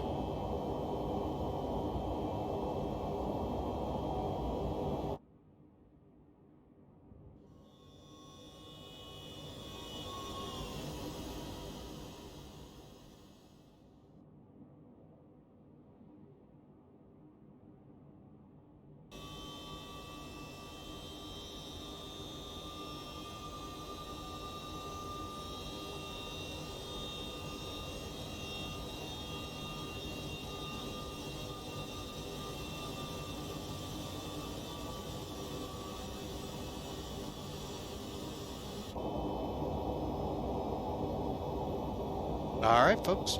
Well, I am going to sit back. I'm going to kind of relax like you all are. And start doing some calculations for our landing. And with the charts that I've found on this MD-11QRF checklist for the 1.3 version of, I think this is 11, but it'll work for 12. And see what we got. So again, folks, I want to thank you, especially those of you on Twitch who followed back after the disconnect. Glad to have you, and hope you enjoy the ride.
All right, folks. Again, thank you for continuing with us, and through the why OBS does that is beyond me, but it disconnects from time to time. But thanks for sticking around with us and being a part of Flying with Mike. We really do appreciate that. For those on YouTube, if you're watching this, we would love for you to check out our Discord channel. Why is our Discord channel? Hang on, do I have that turned on?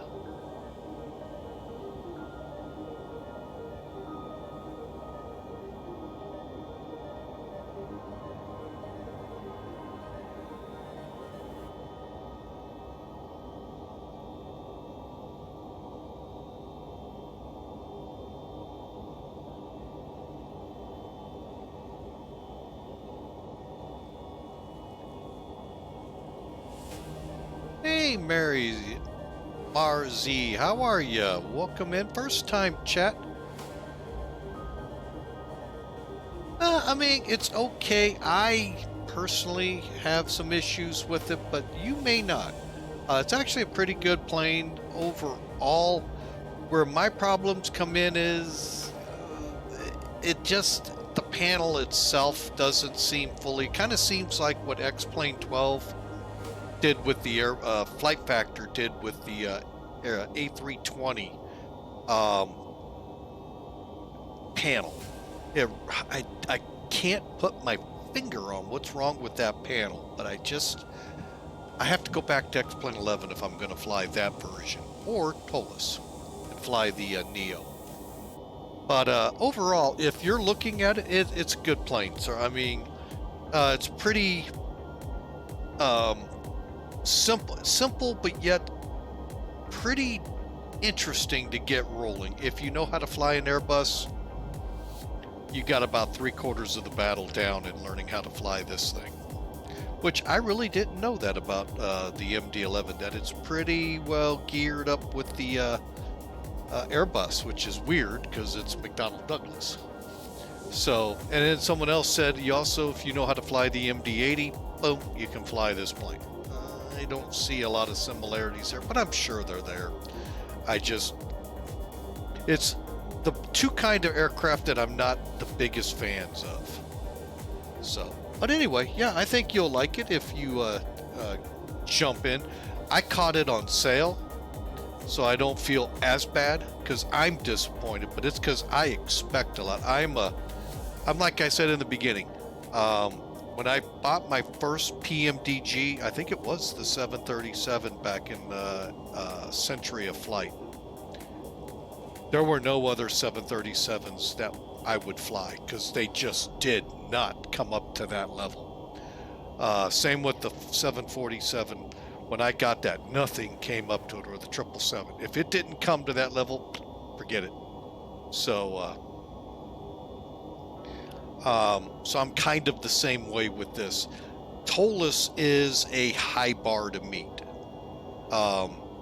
especially since this isn't really in that range, other than the 340.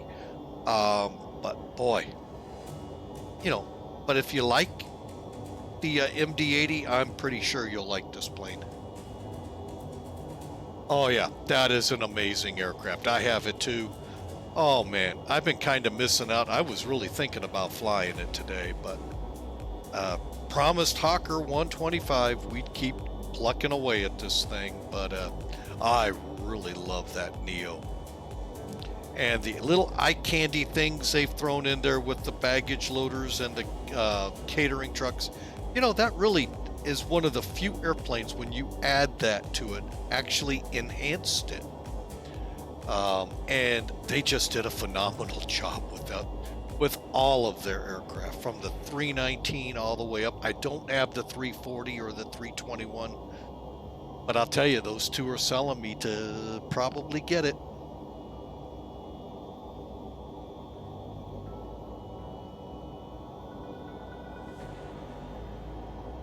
Yeah, that Neo is an awesome little plane.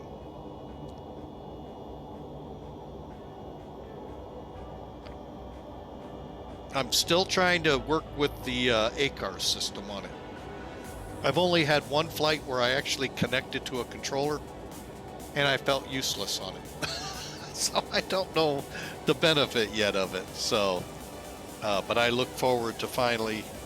Somebody said if I can get up to the Chicago area, he'll walk me through all I need to do. So, but yeah, that is a phenomenal airplane. And all the stuff they're bringing alive on the FMC and all, oh my gosh. And that's, you know, a lot of the Sims folks are doing that. It's amazing what they're able to begin to recreate for us. So, the 340 has intrigued me for a while. I saw a stream once into KSAT, and I'll tell you, I came very close to buying it that day. But since I stream and I don't really go long, try not to fly long haul as much as I love long haul. I try to stay away from that.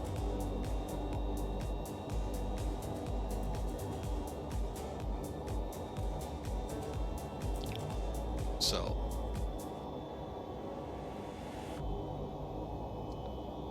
all right, why is that failing? Hang on a second.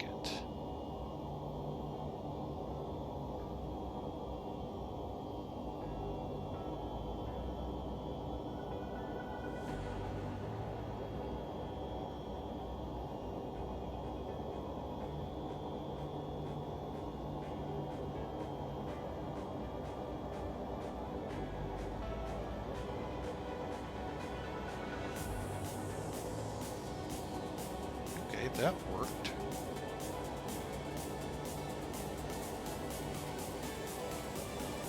There goes Discord working. Okay.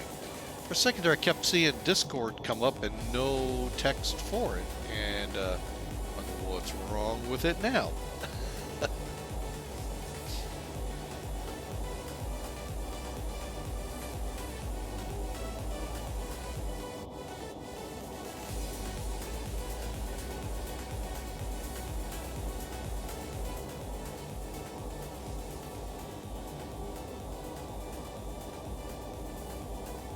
All right, as we get past Dallas here and the BYP VOR, we're going to start looking at this arrival. Again, we are not flying on VATSIM. You saw part of the reason I'm right now still skittish with this plane.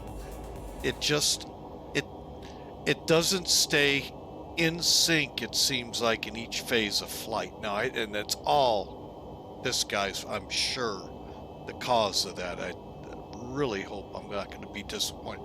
Oh no, that's just something the MD-11 does. Now I can see why passenger planes wouldn't fly many of them. And the cargo dogs did.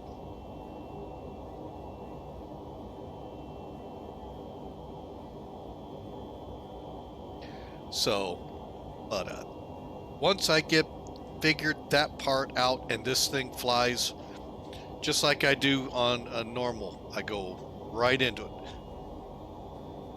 Now, granted, when you guys watch me do the 747-200, I realize my takeoffs can get to be a little shaky, but at least I'm stable through the cruise phase and even getting to it and down from it. Here, it gets a little, wonky sometimes. Very technical aviation term there, wonky.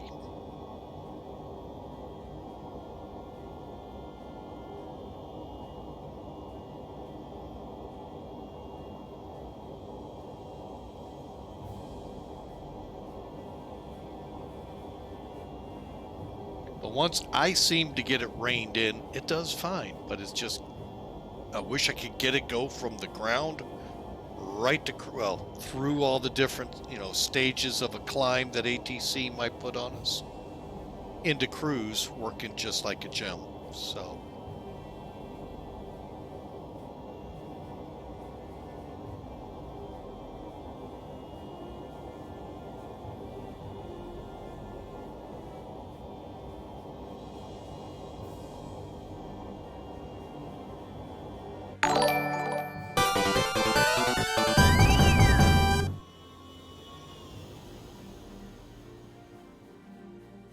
Titus72, thank you for following us. We sure appreciate that. Hope you enjoy. Take advantage, if you would. Go over to our Discord channel. That way you'll definitely know when we fly next. As well as down at the bottom of Twitch, obviously, there in the notes, you'll see the schedule too. But thank you for coming aboard. Welcome aboard. Oh, I got some people. Let me go over there and check. I didn't notice it the last time I was over. Oh, yes, I do. We get you all woken in. Marzi, okay.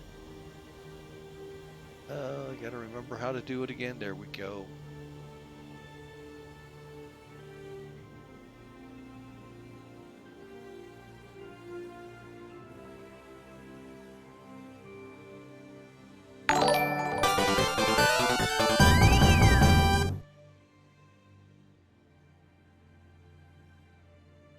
And hey, Marzi, welcome in too. I'm working on this over here. Why am I not finding what I want? Oh, there. Oh. What's going on here?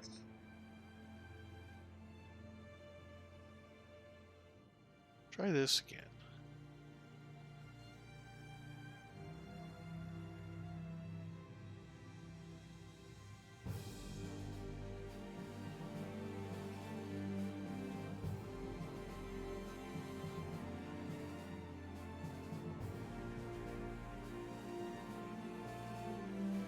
Ah, I hate when I do that. I don't go far enough down to find what I'm looking for. That's happened twice this run.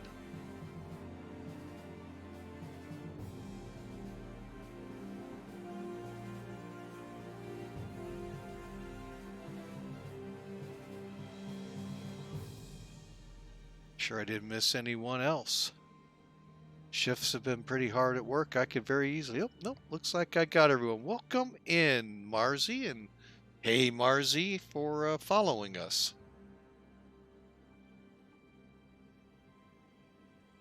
Oh, I let the plane get away.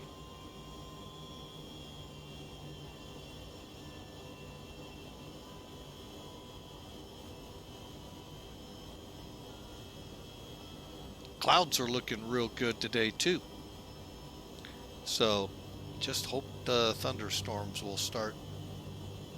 Well, got some promise over there to the right side of the aircraft there.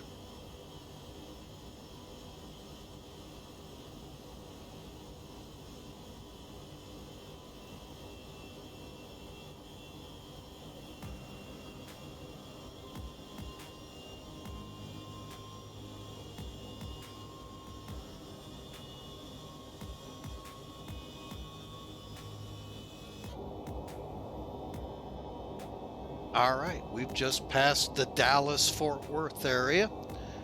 Headed up here. Let's see how much further till top of descent. 400 miles.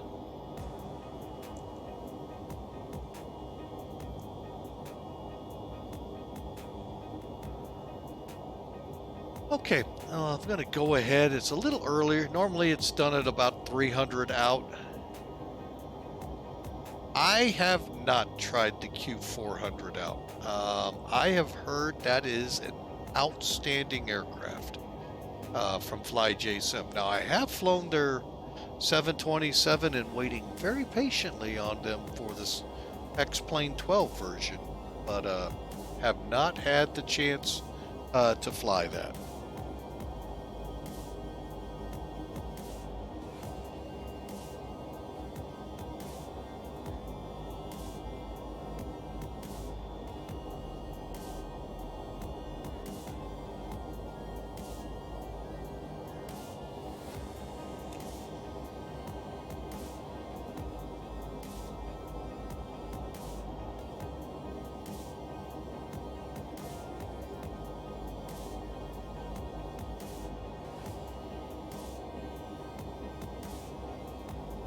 All right, let's get this route up here. take a look. You know what? Let's do it this way.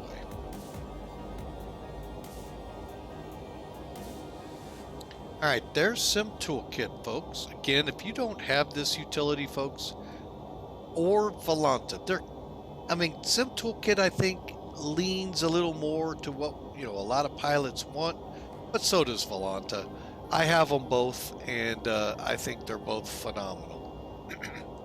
I like this one a little bit more because of the added tools, but looking at Volanta a couple days ago, and it is really nice.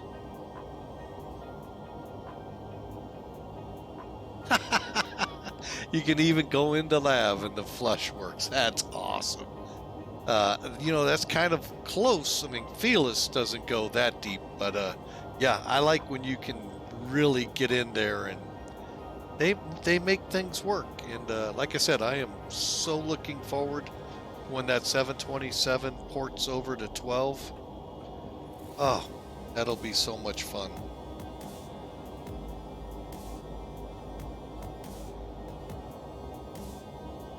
So let's pull up NavGraph here. All right, and we are going to be on, well, let's set this up. Approach. 35 right, Bourbon.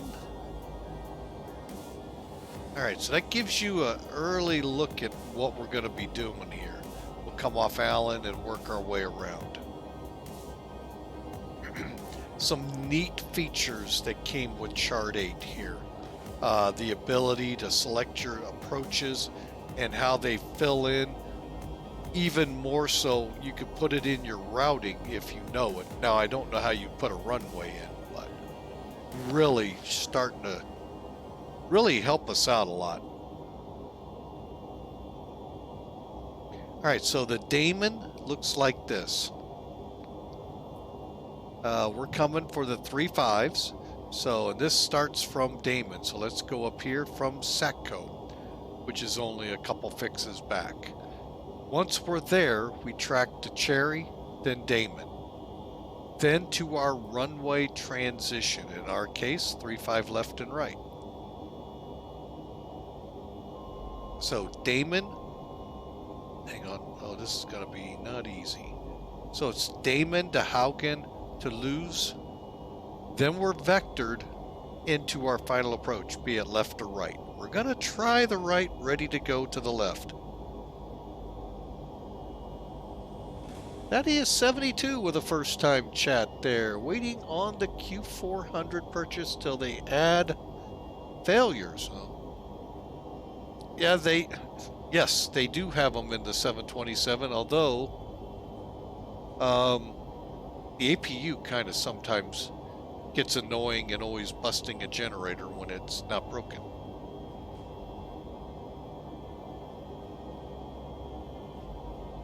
Oh, yeah. Well, being an airport firefighter, you don't know back in the 80s when I worked in the Air Force as on the crash side, how many in-flight emergencies we had. And the cause, a burned out light bulb. All they did, the pilots knew coming in they were okay, but the reg said you had to declare, so out we go with the trucks. And they would move a bulb, a good bulb, into the one that they think's burnt out. Voila. But yeah, that is one of the neatest things about it, having those bulbs burn out. Yeah, forgive me a scare too. So,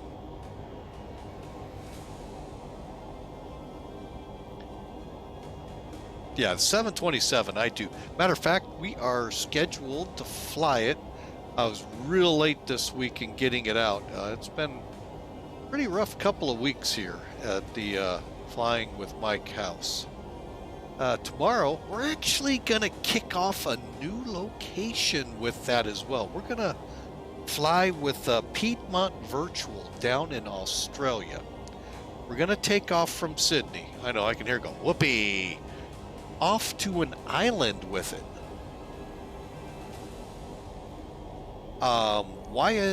YSNF, about a 2-hour trip. So that ought to be fun with the 727 and set, I believe, Sierra Line. So that's tomorrow. Don't have a start time yet for you. I'm kind of waiting to see how things pan out tonight. But yeah, if you haven't dove into the failures yet, Hail Mary or Hey Marys, whew, you can have some fun. I've got them turned on, and you can, watch them get there. And when they get low, something could break.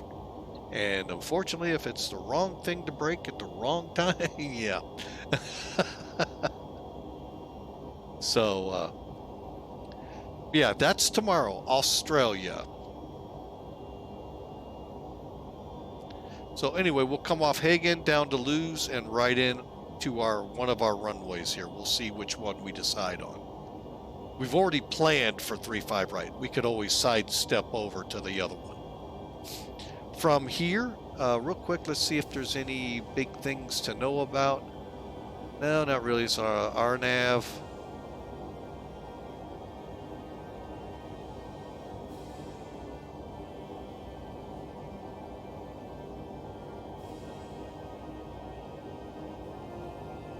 Okay, so we'll switch now.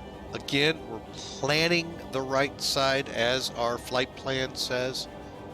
So, real quick, for those not real, and I'm not the greatest with these charts by any way, I'm just a private pilot also in the real world, so I don't really use these that much.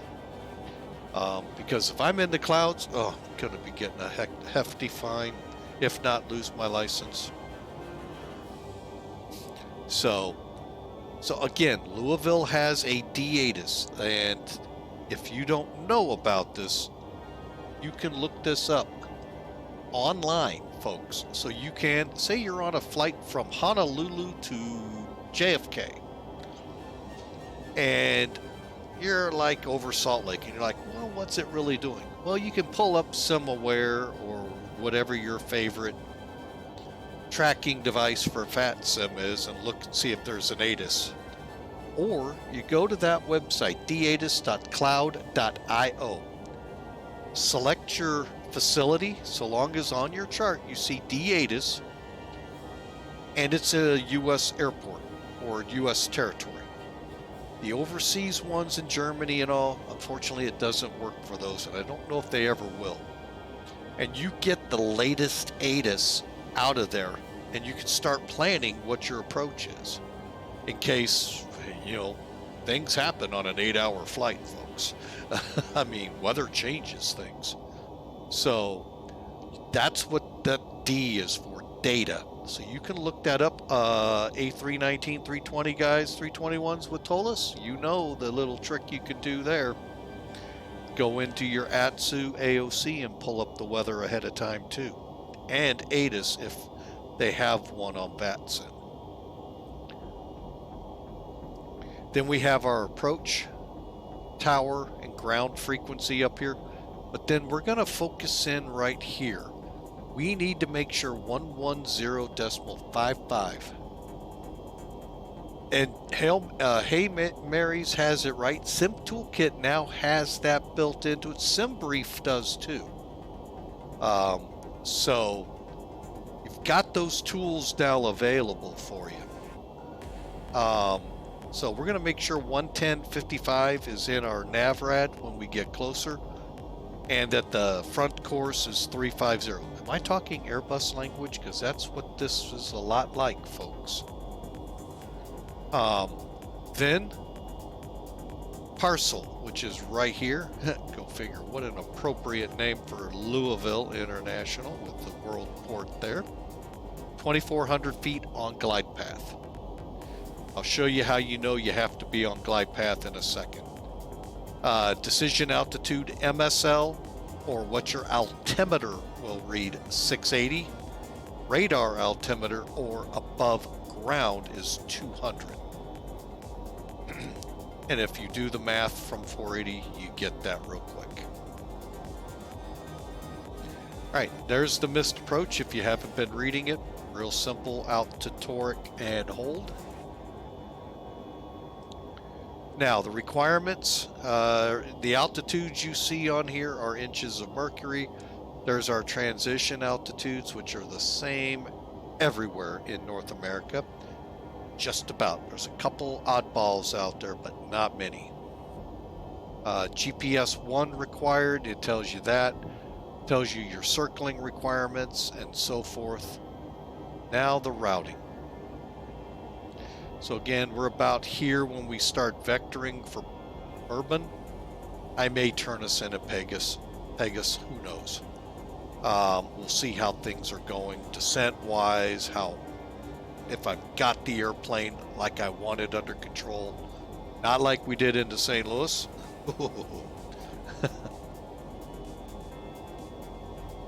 That was a wild ride.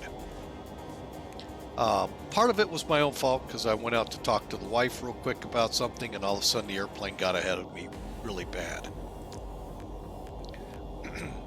All right, vertical profile, Pegasus at or above 4,000, but we're descending to 3,000 by UPSCO or UPS company. Parcel 2,400 feet on glide path, and that is because what I like to call the treasure chest X is there. X marks the spot. You need to be at 2,400 feet and glide slope. So you should be descending in. Even visually, you should be tracking in. Then you got the rest. To our missed approach point, ground speed. That we haven't talked about yet. And I actually don't remember past flights yet. I haven't flown enough in here to have a general idea of what we're going to be doing. Pulling up something real quick just to give me some numbers. No, we're not going that much. 35. Okay, so we're looking at about an approach speed of 160. So we're going to be pretty well right up here. 850 on the descent. So 2 minutes, 13 seconds from parcel to the missed approach point. When our stopwatch reads 213, if we're in the soup, we don't see a runway ahead of us, go around time. Unless you're flying with Mike on the computer, in your sim at home, the virtual FAA is very forgiving. Real world FAA, on the other hand, you go around in the real world. So, then you've got a full, what I call a full pack of approach lights, the ALSIF 2s. PAPIs should be on the right. Well, I have a couple of airports we've hit already where it's on the other side in X-plane. And then there's our missed approach written out for you with pictures. Some people I know, that's the only thing they like to read. They don't like reading words. If they could make that a video, they'd even be happier. All right, so again, there's our minimums. Now, coming in, we're allowed to get an RVR of 18. I don't think we're dealing with any of that today. I think everything I've seen weather-wise looks pretty decent. So, matter of fact, let's find out.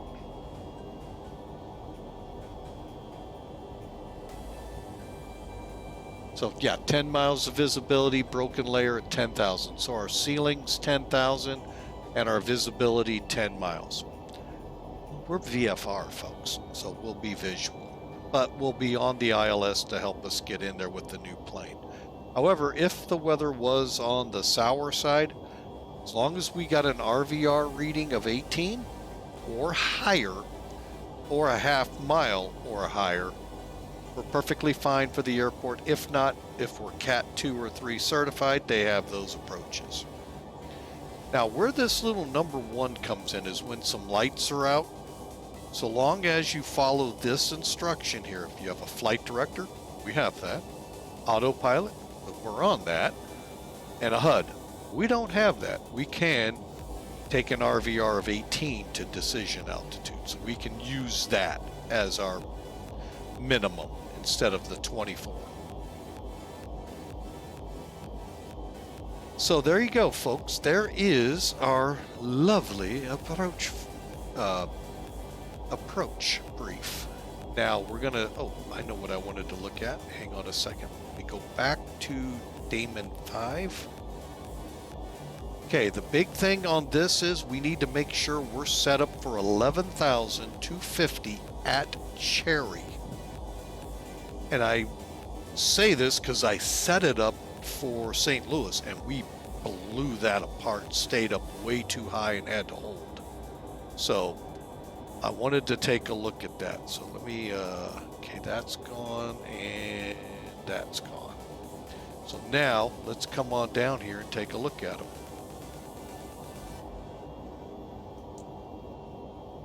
Cherry, it's not set. Okay, if you're working the route, you would click this side. So if I needed to do a hold at Cherry, we'd click over here and set it up.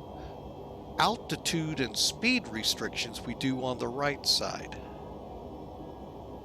I have no idea what all that's saying. That is not what it did before.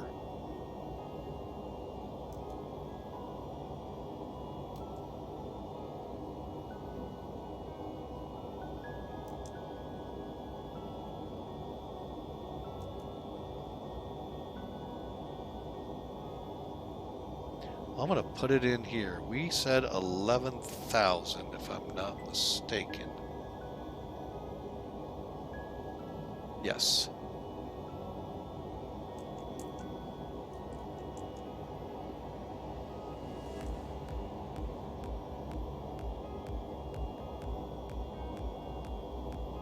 And I'm going to go ahead and set our speed.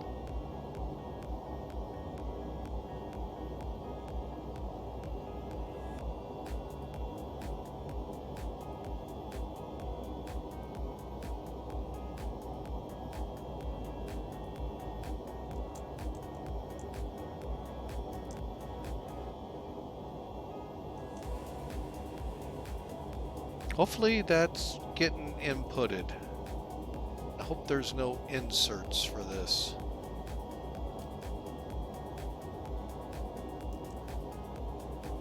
Okay, it looks good.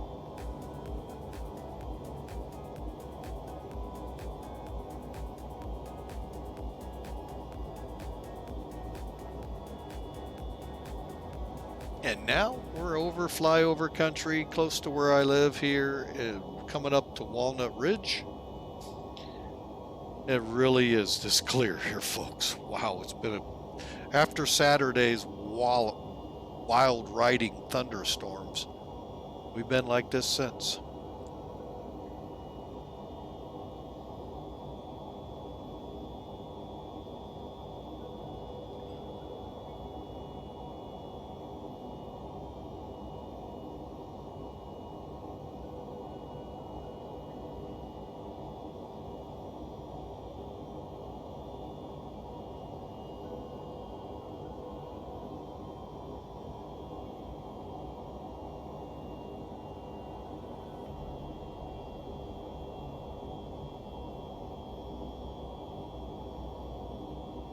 Okay, and I'll look at that later on my emails from one of the sites I get messages from. All right. Basically for 2 weeks. Yeah. I know this much. Folks down in Florida. Whew, that's been an interesting look. Well, let alone working at the airport I'm at, we get Allegiant. The Fort Lauderdale flight has been quite interesting of late because of all the water down in that airport. 28 inches of rain, folks.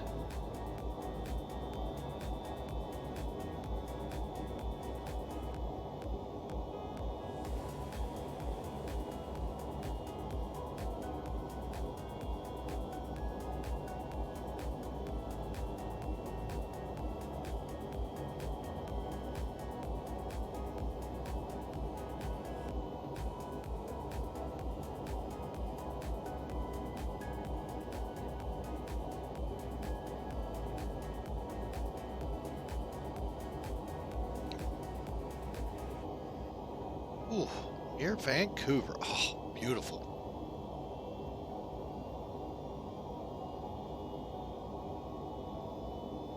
Yeah, there have been some amazing pictures of Fort Lauderdale. Let's see, when did we first encounter it? Friday, since Friday. In Denmark. Ooh, I wonder if that's that same system then. That'd be kind of quick across the ocean, though.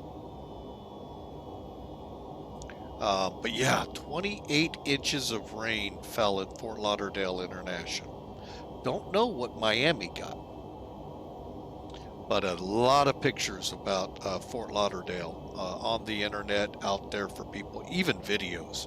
Aircraft taxiing through Lake Fort Lauderdale. Very eerily reminiscent of when the remnants of Hurricane Ike here in the States came in 2009, I think it was, and went up and just flooded O'Hare.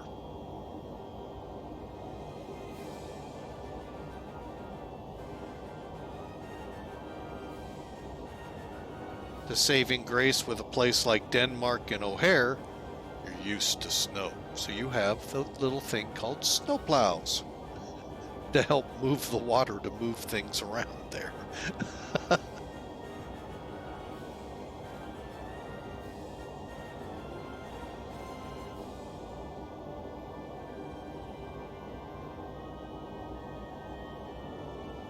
"21 inches. I mean, I know we had a really bad spell of rain last year.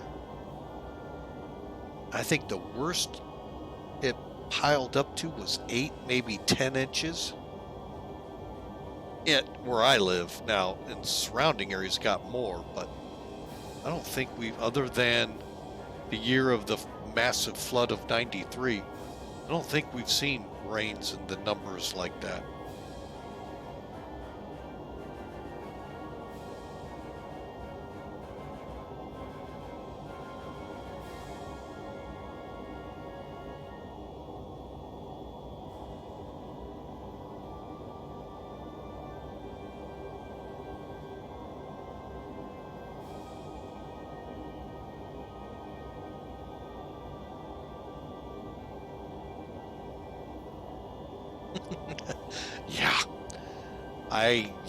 I can't imagine that amount.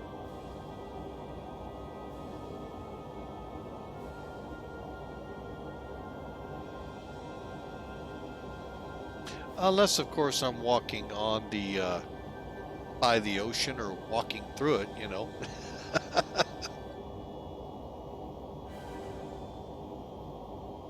Ooh.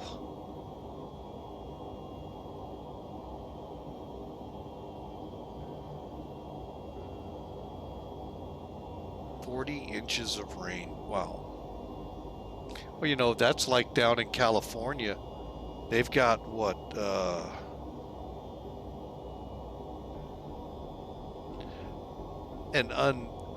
was an ungodly amount of snow.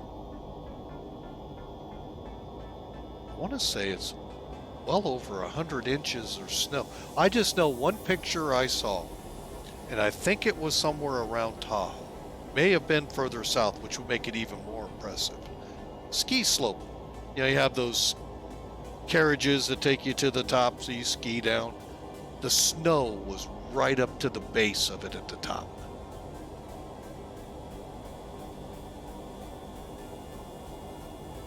Makes maintenance easy.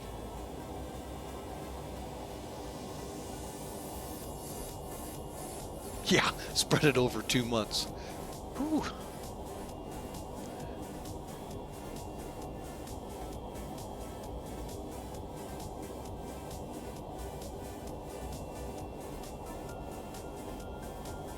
Well, you know, there have been a lot of neat pictures coming out because of all that rain and snow here of late, where the bloom, what do they call it? They got a name for it, California bloom or something like that. And the hillsides are just exploded in color right now. And it's really beautiful. You're right there, hey, Marys. that is just unbelievable now, some of the pictures, aside from all the unbelievable snow pictures we just had earlier in the month. So, hopefully that really helps with the drought down there and doesn't just run right into the ocean, leaving them high and dry again.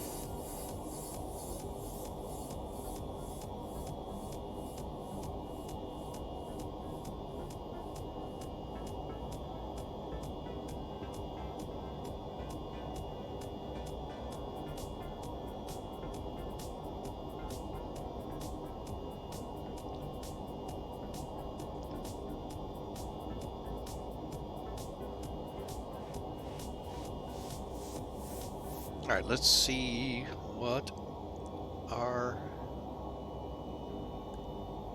Oh, oops.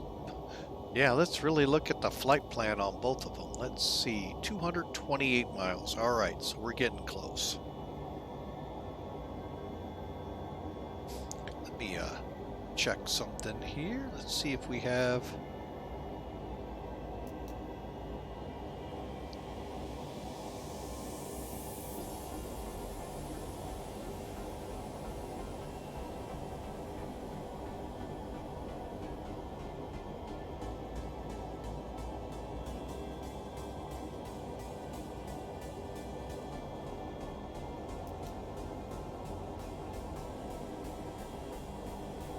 Hey, nothing's showing up. We're just checking everything.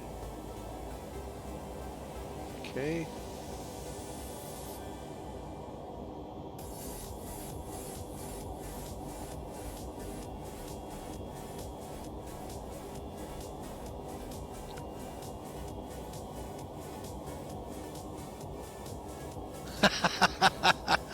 All right, sir, you have a great night. Enjoy. We will hope for blue skies, that is for sure.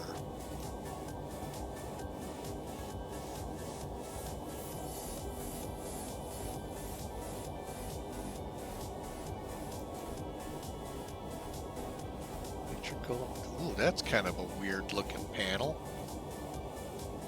Very weird looking. That's a weird display, huh? Have to get in there and learn about that one for sure. I also got to learn about this guy here. I don't know how to use this thing. It doesn't even look like much of it's usable. Hydraulics looks good.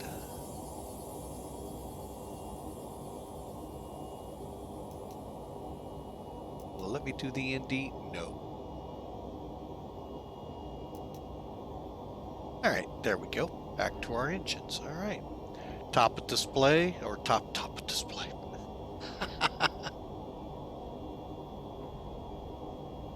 Top of descent is showing up here just before Allen. Yeah, it's the weirdest electrical panel display I've ever seen.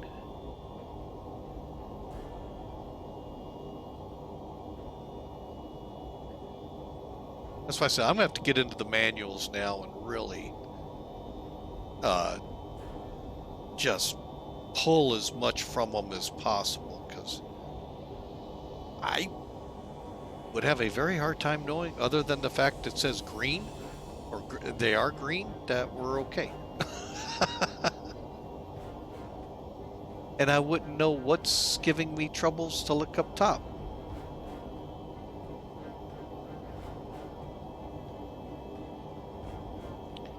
The hydraulic, everything else is pretty well drawn out. That one isn't. So... All right, let's keep going here.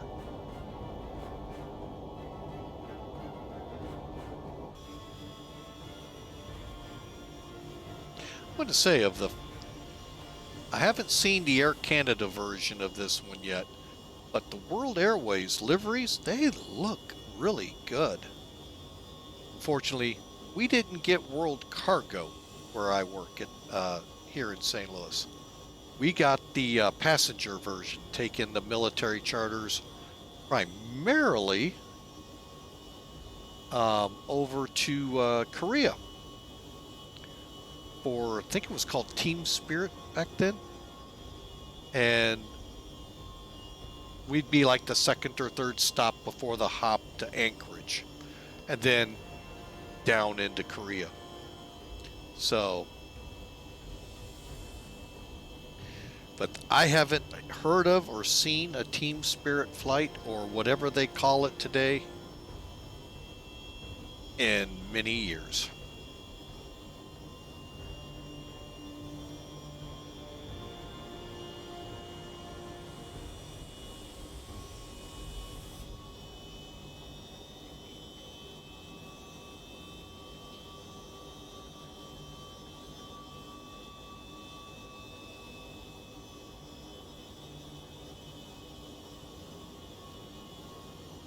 And I'll be honest with you folks, today is the first day I actually was able to arm the spoilers and not get that armed spoilers on takeoff, because I didn't arm them. Now I know how to.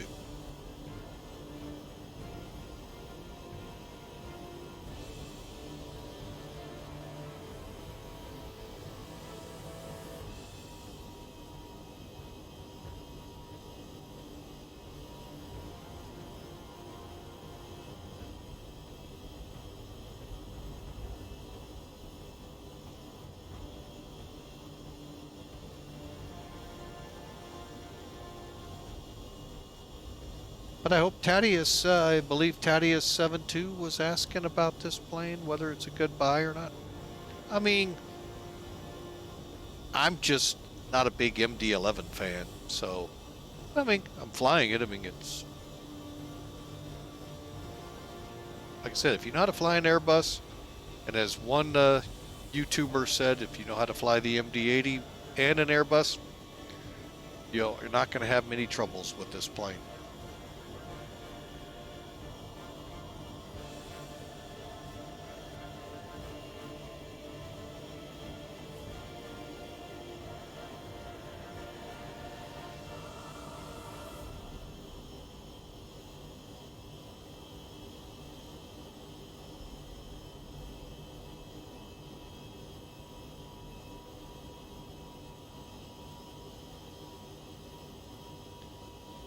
All right, let's start getting ready for descent. Let's get in the cockpit here. Top of descent. See how far off.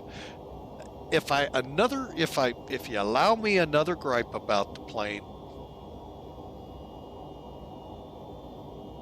and this goes just for ease of seeing things. I love to have these windows pop out. More importantly, these windows. They don't. So I feel like I'm flying in a more default atmosphere, even though many of the default aircraft, they pop out. So that's another gripe. But I mean, we get around it, just set keys up to get down it. But that's one thing I wish they would have at least helped us out with. But all right, so we're 165 out. We're 80 on that one. Let's increase.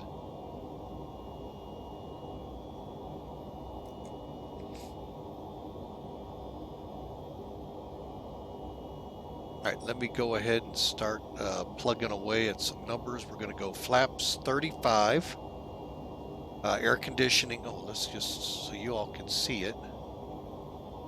Need the pop outs. I mean, I don't mind that I have to zoom in. I mean, it old school, but you know, yeah, that's the one thing. Yep, that really helps when you're doing that. But I get it. Realism says we don't get that. The real pilots, you know what I think it was? The real MD-11 pilots complained to rotate, and they said, "Okay, we can't do that in the real plane."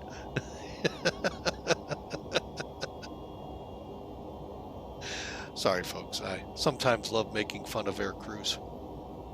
Sometimes well warranted, and other times not.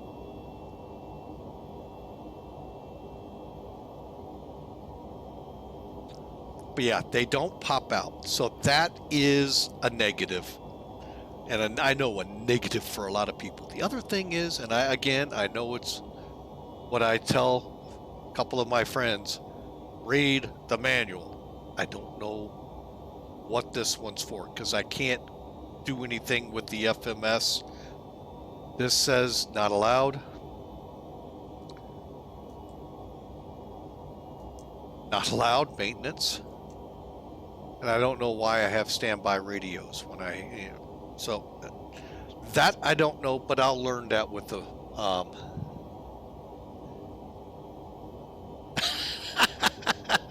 exactly. Bring a screwdriver. Yeah, it'll pop out then.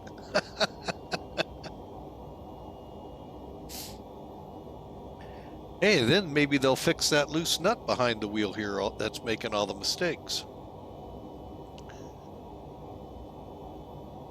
Oh, man. Yeah, I haven't figured this one out yet, so... But I will. I mean, like I said, I'm going to pull the manuals out here soon and start looking at them, seeing what I'm missing that I could really be benefiting from, and so forth. So...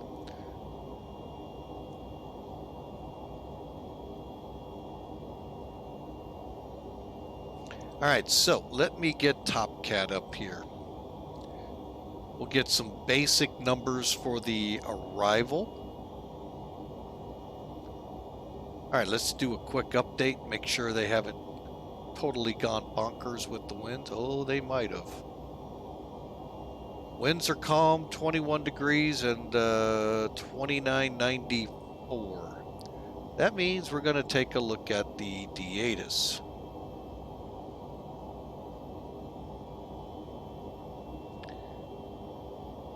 All right, SDF, where are you? There you are. Oh, not San Antonio. We left there. All right, so calm visuals 17. They switched them on us, folks.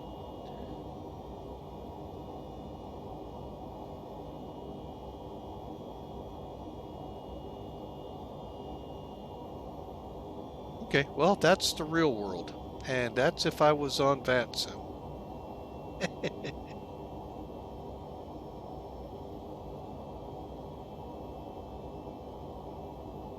Currently, if I was on VATSIM, there is no ATC, so guess what? The 3.5s look pretty good.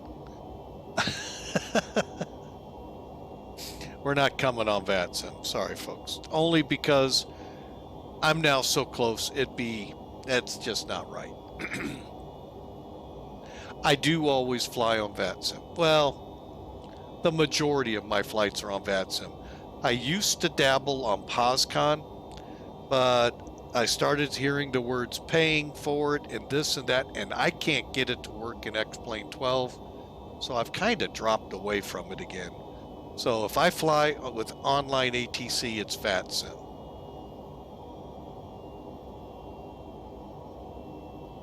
So TopKit, how about TopCat? Okay, so that's all looking good. Again, 3.5. Air conditioner on. We don't have any ice. Auto, okay. Compute. So 158's our approach speed. 153 for VREF. So try to bring it down at 160. Okay.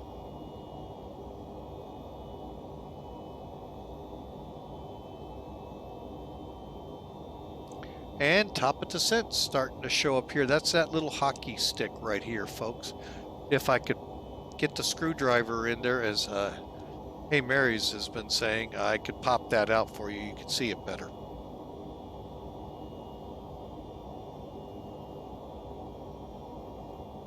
Cool. Yeah, like I said, the only reason this flight tomorrow with the 727 in Australia, guarantee I'll be on VATSIM. There shouldn't be any reason unless my internet's down. Well, if my internet's down, I won't be on Twitch.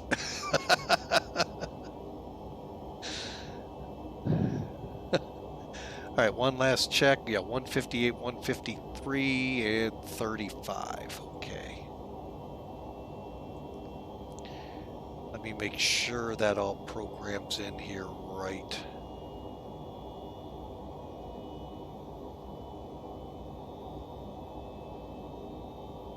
Oh yeah, that'll work out good if I hit my marks.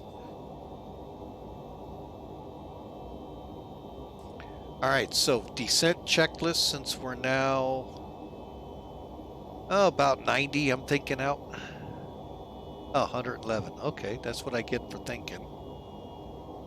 Boy, kind of wish they threw that second arc up there to let you see what you are. Oh well, that's one of those things, if you fly it daily, you would know. So.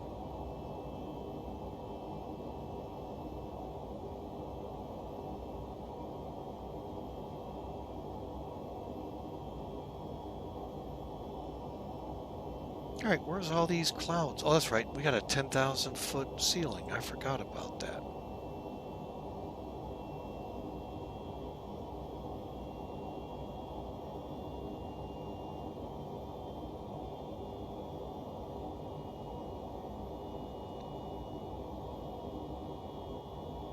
Take that back. It's scattered at 10,000.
All right, now we're in the 90s.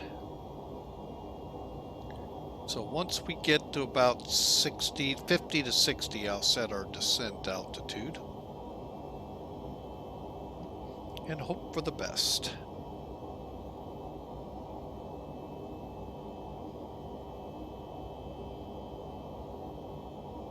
Ah, new avionics package for it, huh? Nice. Matter of fact, Friday I plan to fly the Flight Factor 767 for a Pan Am virtual out there, so that ought to be a fun run. It's been a while since took the 7.6 up. A couple of weeks at least.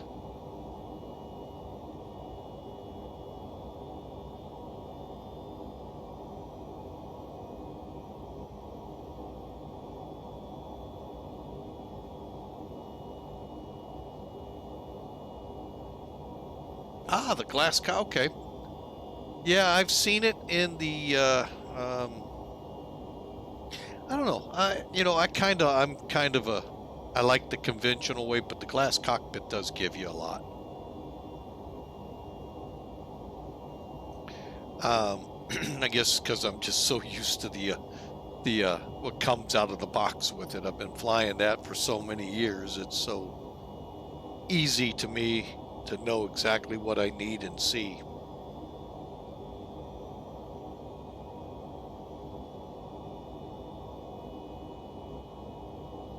All right, we are now 80 miles-ish out. Right. EAD and system status checked. Okay, EAD, I got nothing on it, and status on the systems look good. Windshield anti-ice is on, and we'll be setting the descent limit here shortly.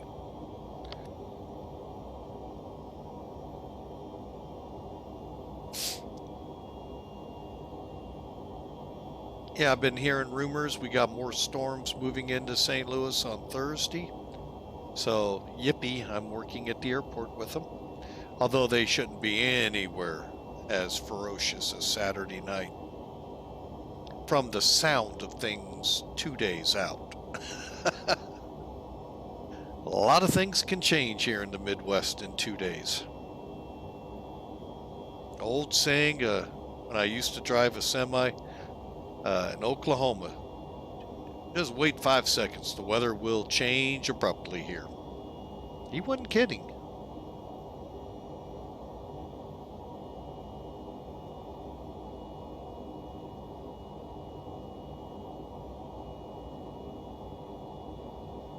No, I actually purchased it. When did I buy this thing?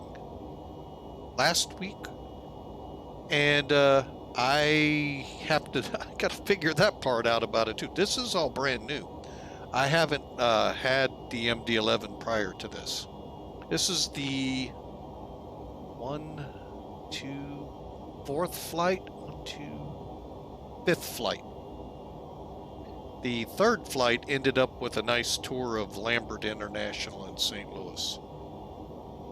Because I couldn't get the reversers deploy. I felt like the aircraft was trying to go into toga and couldn't figure that out. Finally got it stopped. Oh, what a fun day that was.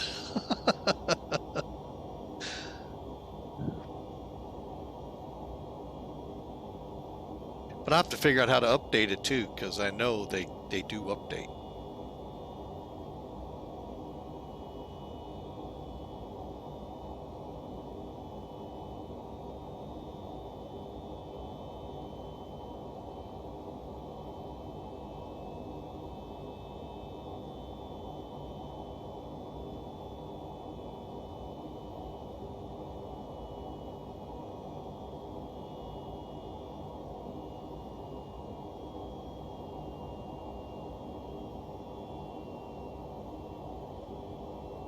All right, just about ready to dial it in.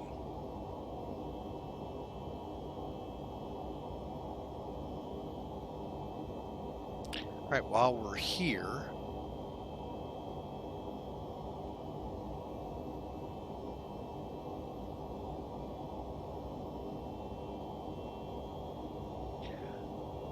okay, 200 is good.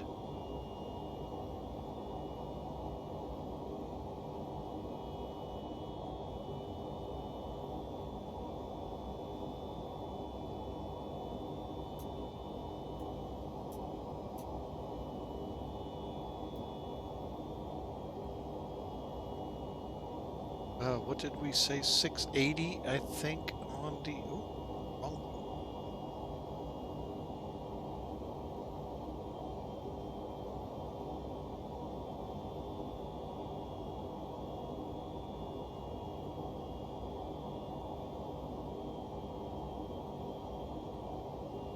$680.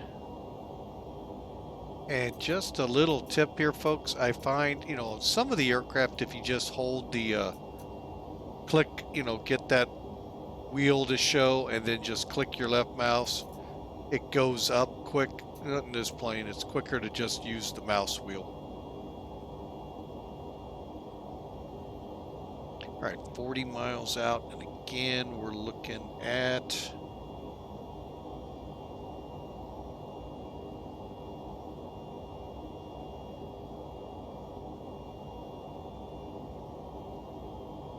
$11,000.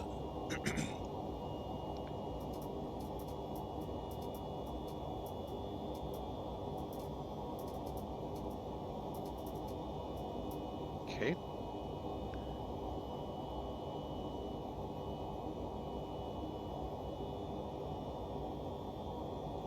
Everything looks good. Okay, EAD and systems look good. Windshield ice on, landing data. Oh, do we have landing data?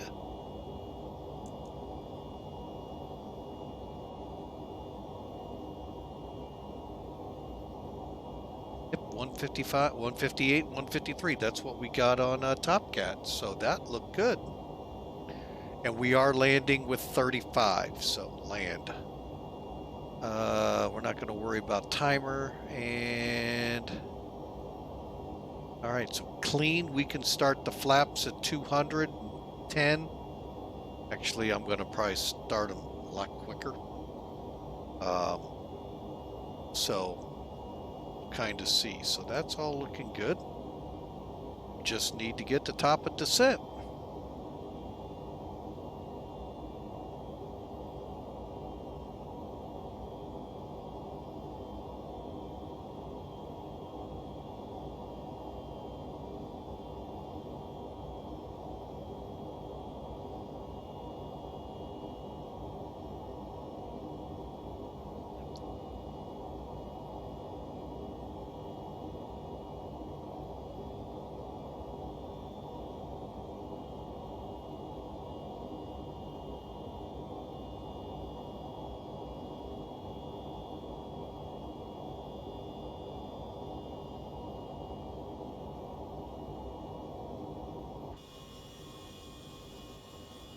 Again, the default sounds with this thing,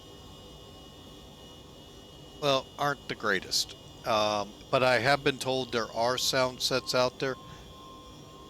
I'm kind of a chicken when it comes to adding sounds to these aircraft. But if I was going to continue to fly this thing constantly, I would definitely upgrade the engine sounds. Ooh, that's one thing I wanted to look at. Okay, they do have the engine and all in there.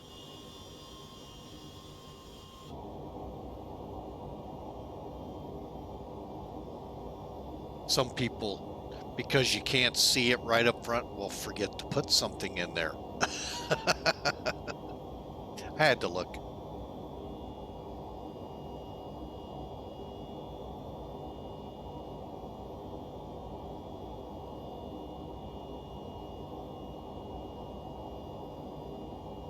All right, we're gonna kind of zoom it and, all right.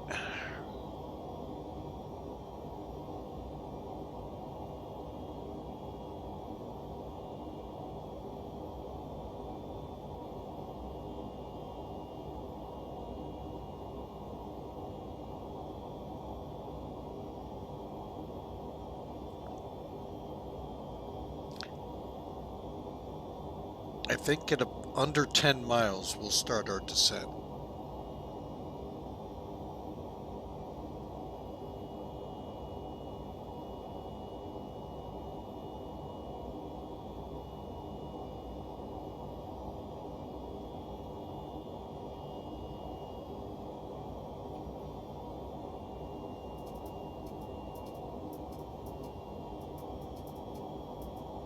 Obviously, I clicked it the wrong way.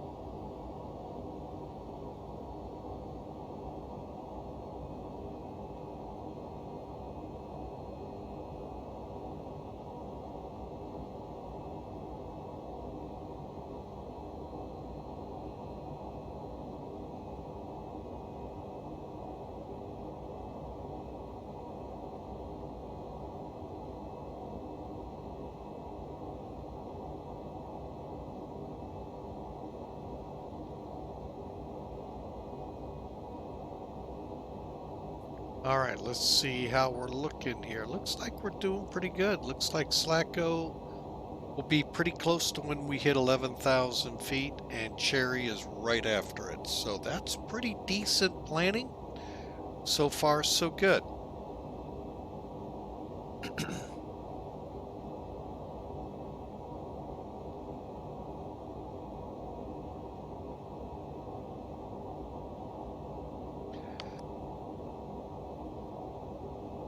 Now, one thing I can say that's not Airbus on here, that's probably MD-11, because this is a Boeing thing right here. Your visual glide cue letting you know above, below, or on course. That would be a green ball going up and down here. So a lot of it's Airbus, but there's a good sense of the MD or MD-80s in it. I'm going to go ahead and shorten that up.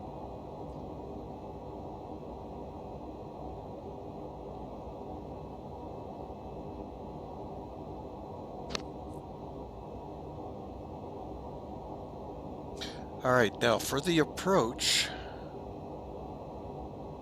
decision height and MDA have been set.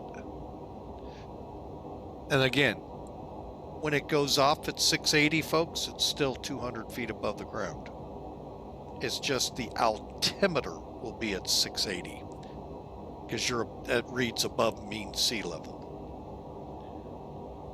So, and then at 18,000, of course, we'll call in range and set our altimeters and get the wing lights on. Actually, I don't know if they have wing lights.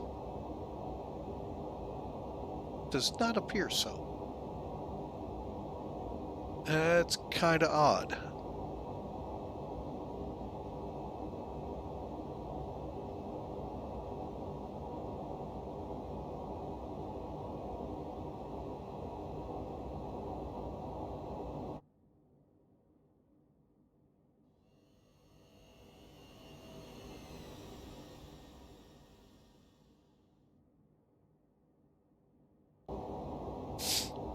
Love flybys. All right, does look like we may have to flatten out here.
All right, folks, we're about to cross Allen.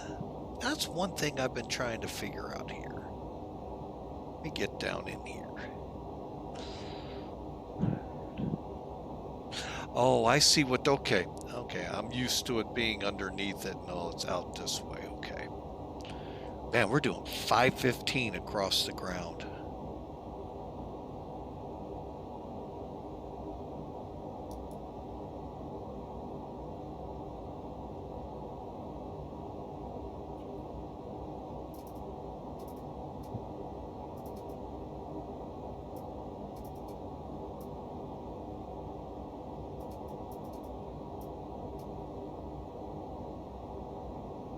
Okay, economy, 350 is economy? Wow. Yeah, I think we'll rein it in. We'll kind of keep it there, but yeah, I'm going to kind of ease it here.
All right, our barometric here, we're looking to set to 2994.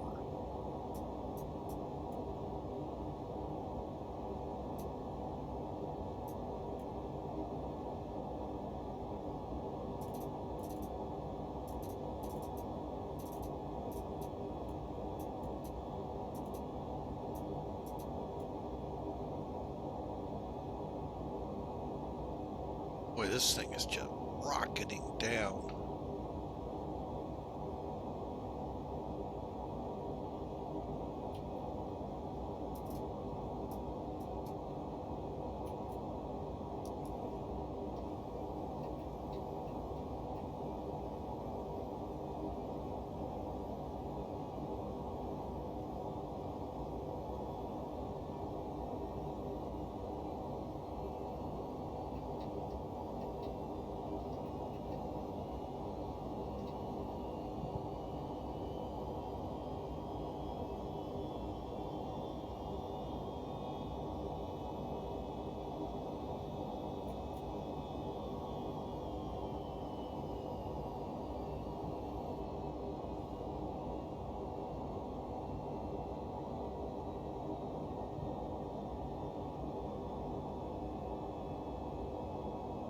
There, we finally are slowing down.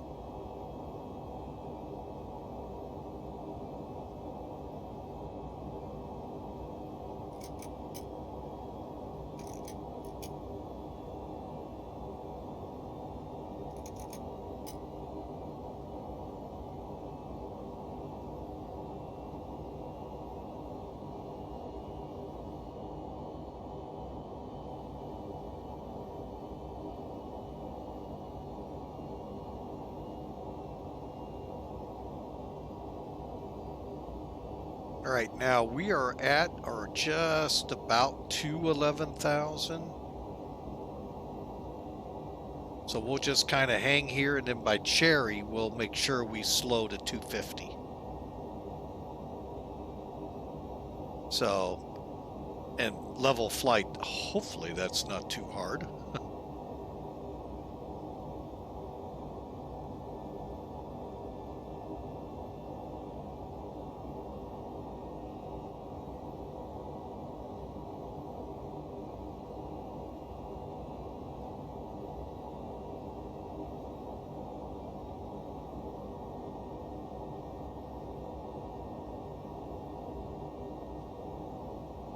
Again, hope you all enjoyed the flight. If you have not as of yet clicked follow and you're new to the channel, love for you to click the follow button and to notify, that way you get an email when we go live.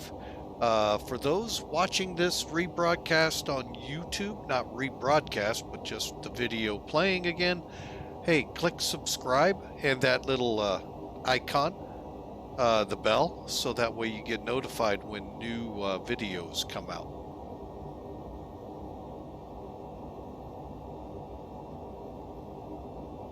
All right, so we're starting to rein this into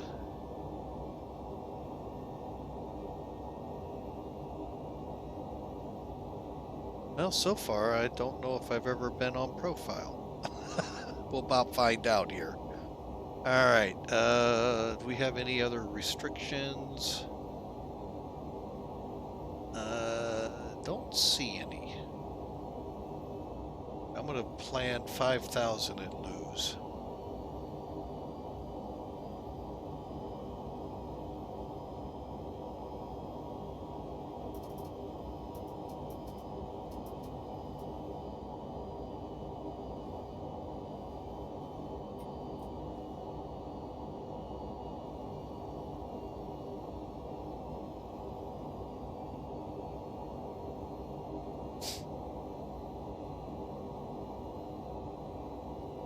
I don't think this thing is slowing up enough. I'm going to go ahead and set for 250.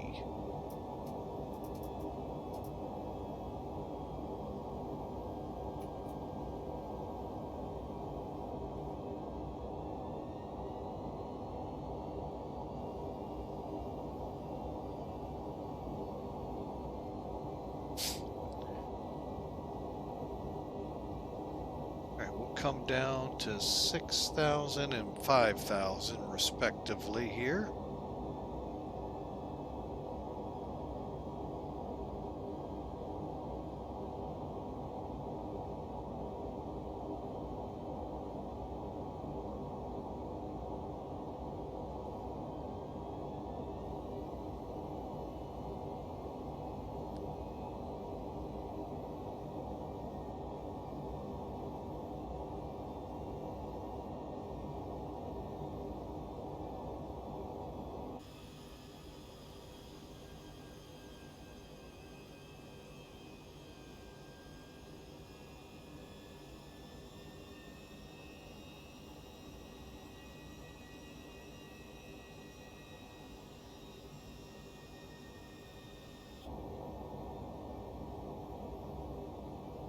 Okay, there's 250. Hagen, I think I'm going to have a slowed to 220 and 7,000, or yeah, 6,000, down to 5,000 from there.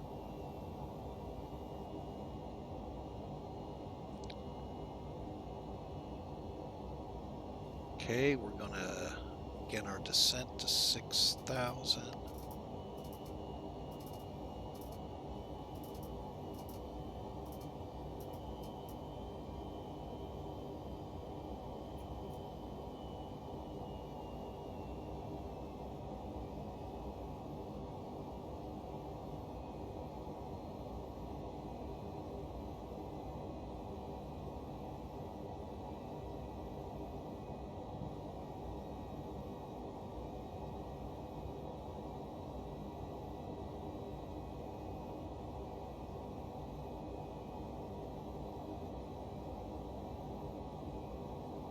Okay, we're going to do the same thing.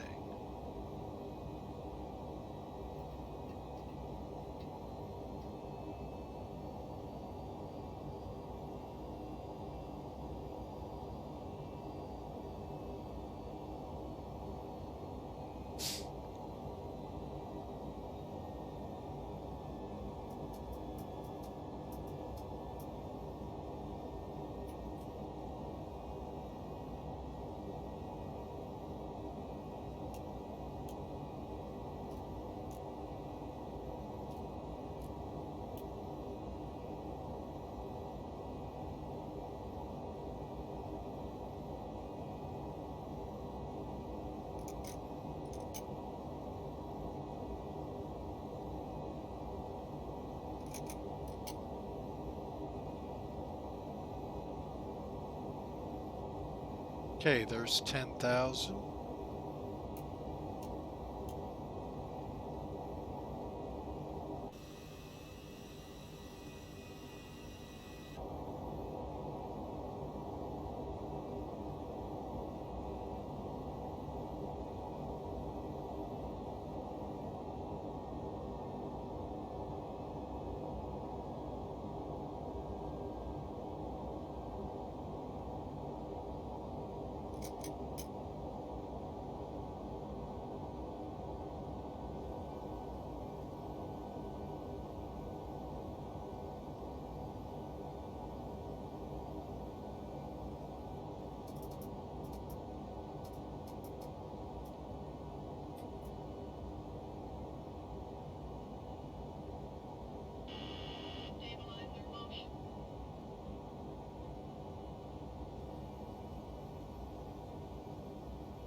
All right, folks, we are coming in here.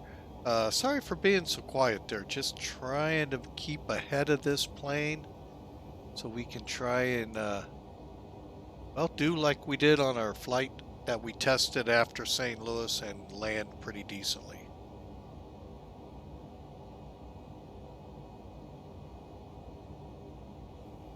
I'm already one step ahead of the game. I've got the auto brake set.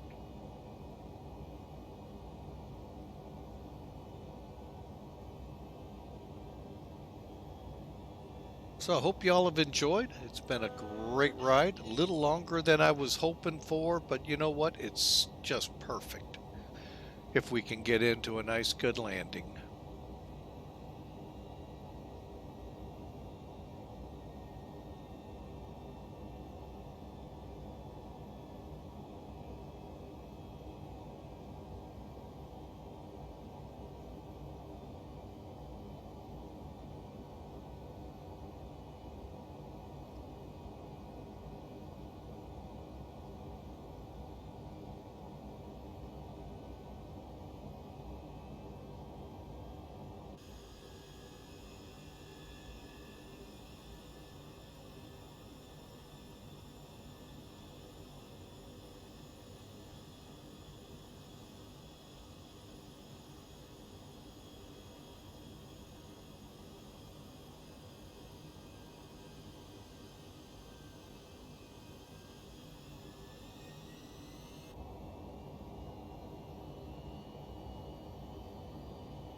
All right, at Hagen, we'll start our descent to 5,000.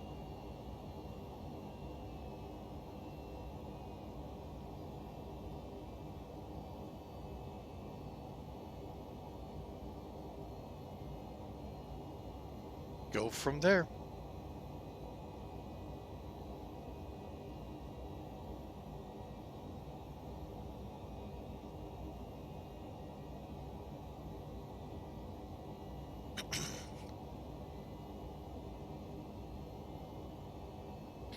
All right, let's go ahead and slow to 210.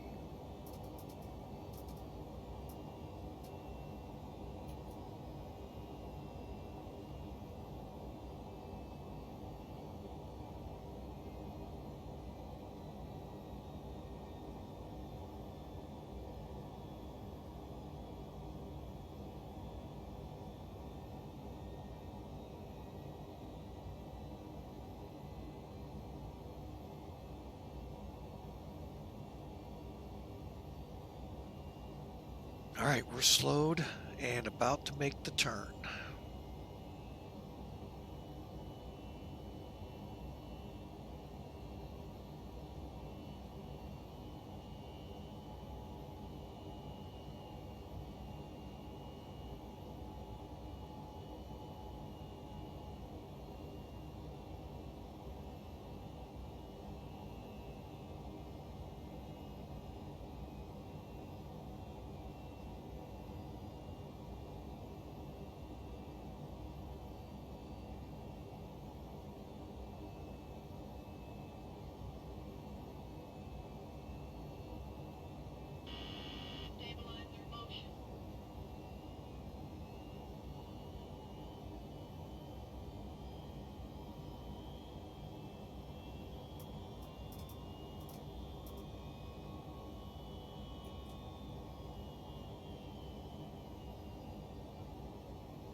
All right, here we go. And Louisville traffic, UPS 2787.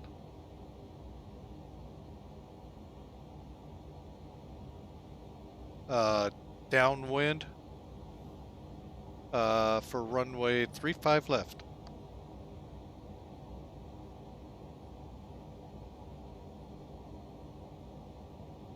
Sorry, folks, got a text message here.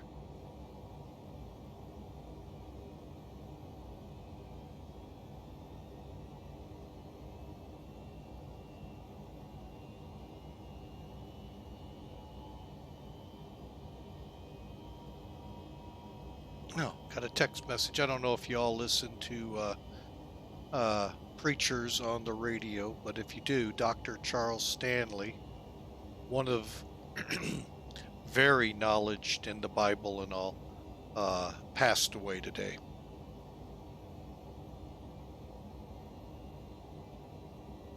Condolences out to the family on that.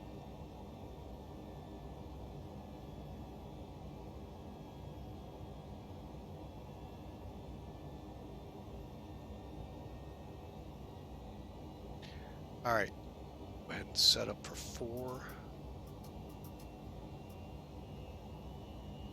I am going to go ahead and go direct.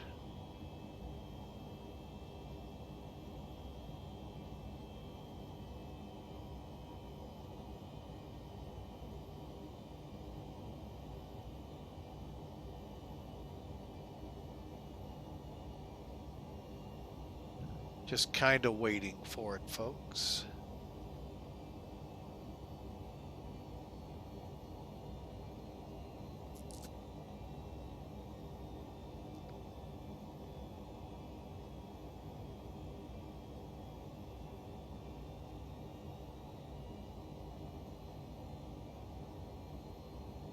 Well, thank you there, Marys. Appreciate the good luck. Matter of fact, while I've got the second,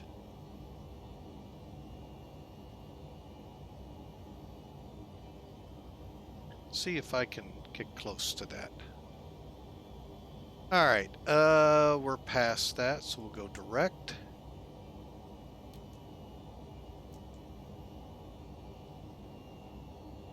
Start our descent.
Oh, I fear a go-around. I feel way high.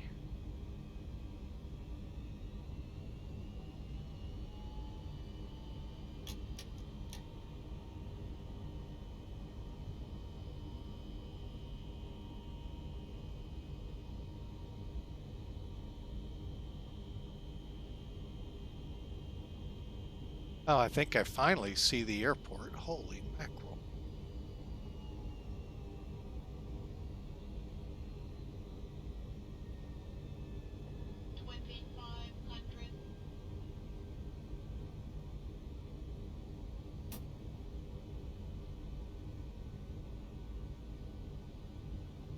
Man, can't seem to get the trim.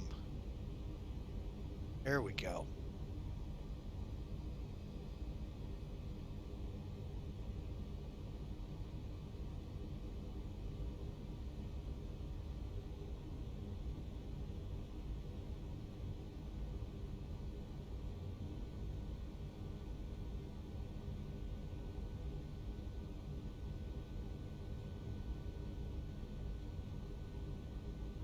All right, we're coming up on profile now, folks. There's the runway. And we're going to go ahead and start setting up.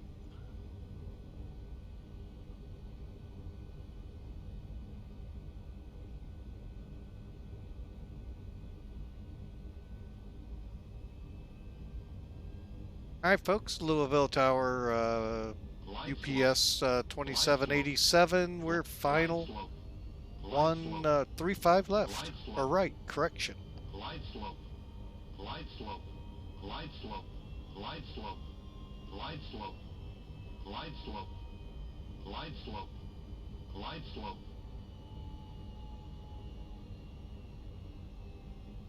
Approaching at 300. Then up 200. Stable landing. Glide slope. Glide slope. 100. 50, 40, 30, 20, 10.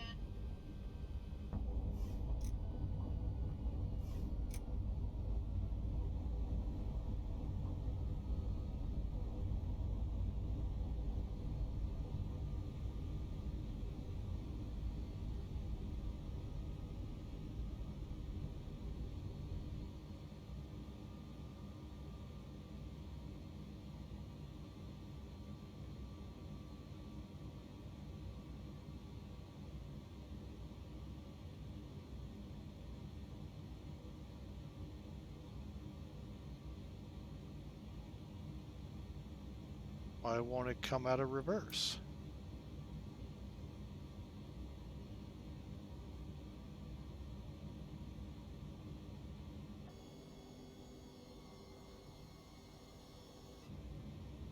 Again, another reason I'm glad I'm not online.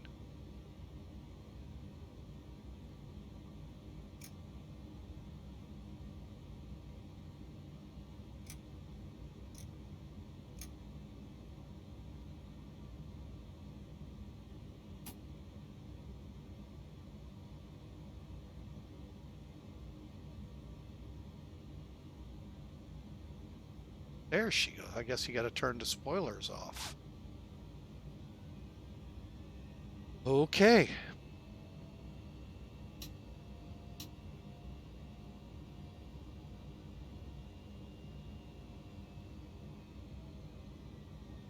All right, folks, welcome in. That ain't that fun. Stuck in reverse. All right, well, we're clearing the runway finally.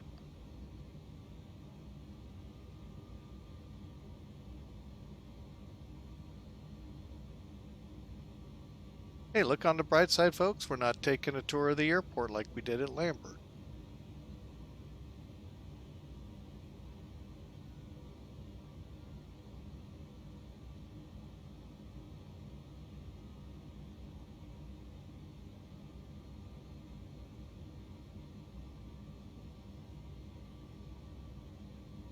All right, now flaps.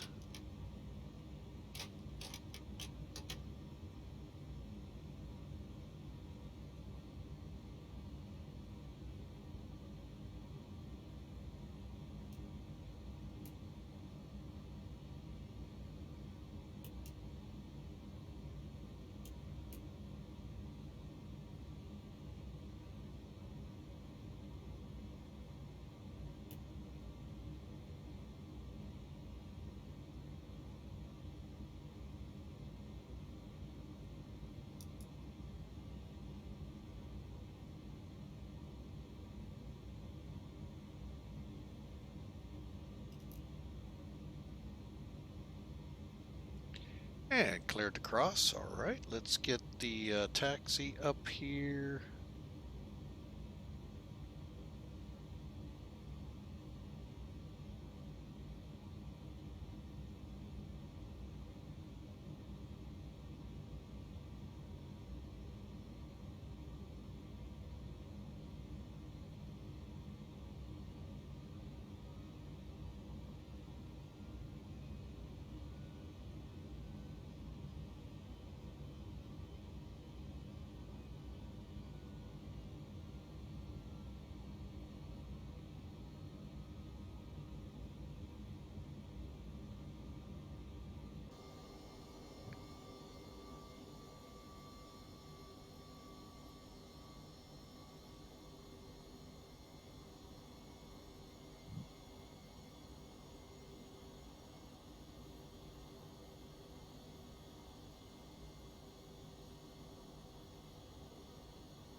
All right.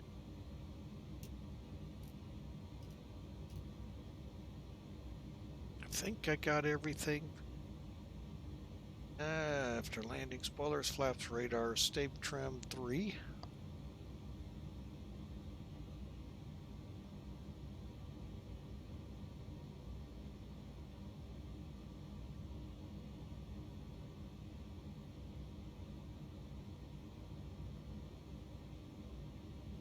Okay, and we'll park somewhere on this back half here.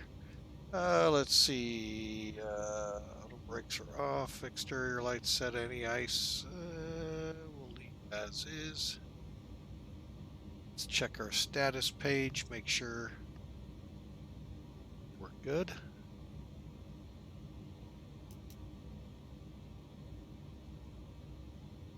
CG disagrees. Okay.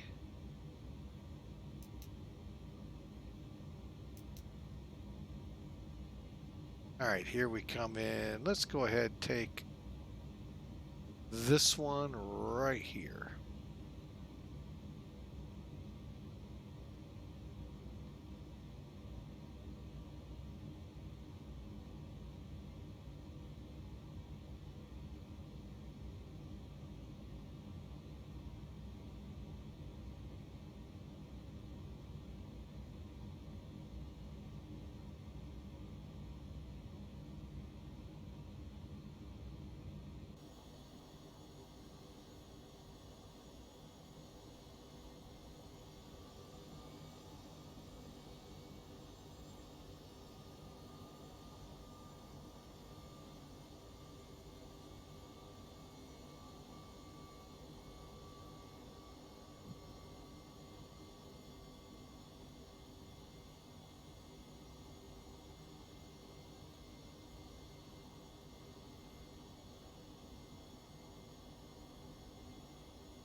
Okay, let's make sure the APU is up and running. It is.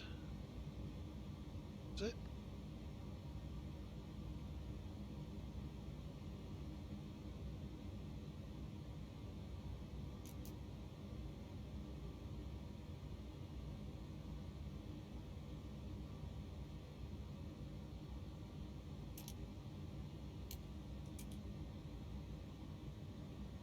There we go, folks. Fuel switch is off transponder, even though we're not using it. Stand by. Exterior lights, doors may be open now. IRS to off.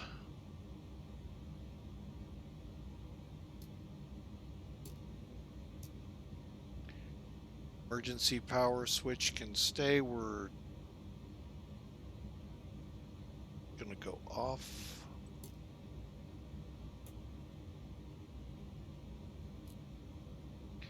And status page one more time.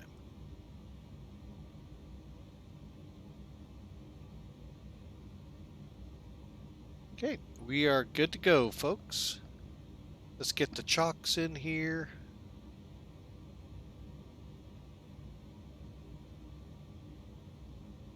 Actually, no, we're not, because you know what? I think I want to replay that.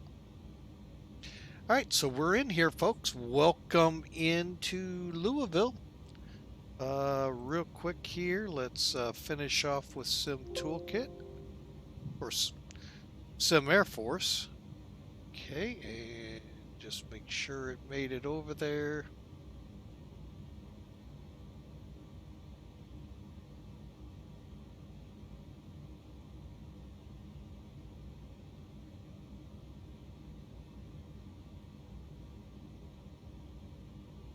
Sure did. All right.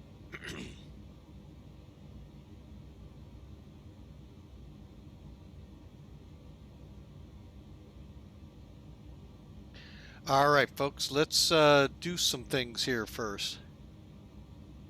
Yeah, like I said, if you know how to fly an Airbus, I mean, look, folks, you don't get very much more Airbusy than that. Airbusy? No. So yeah, it is, you know, it's not exact, but it's pretty doggone close. All right, so real quick here, Sim Toolkit. Actually, I don't know if I'm gonna have time to do, well, we'll replay it anyway. Where are you, Sim Toolkit? There you are. All right, what did Sim Toolkit put us in at? 142 feet. Wow. Felt a little harder than that. Cool. All right, let's go up here. Finish off the flight.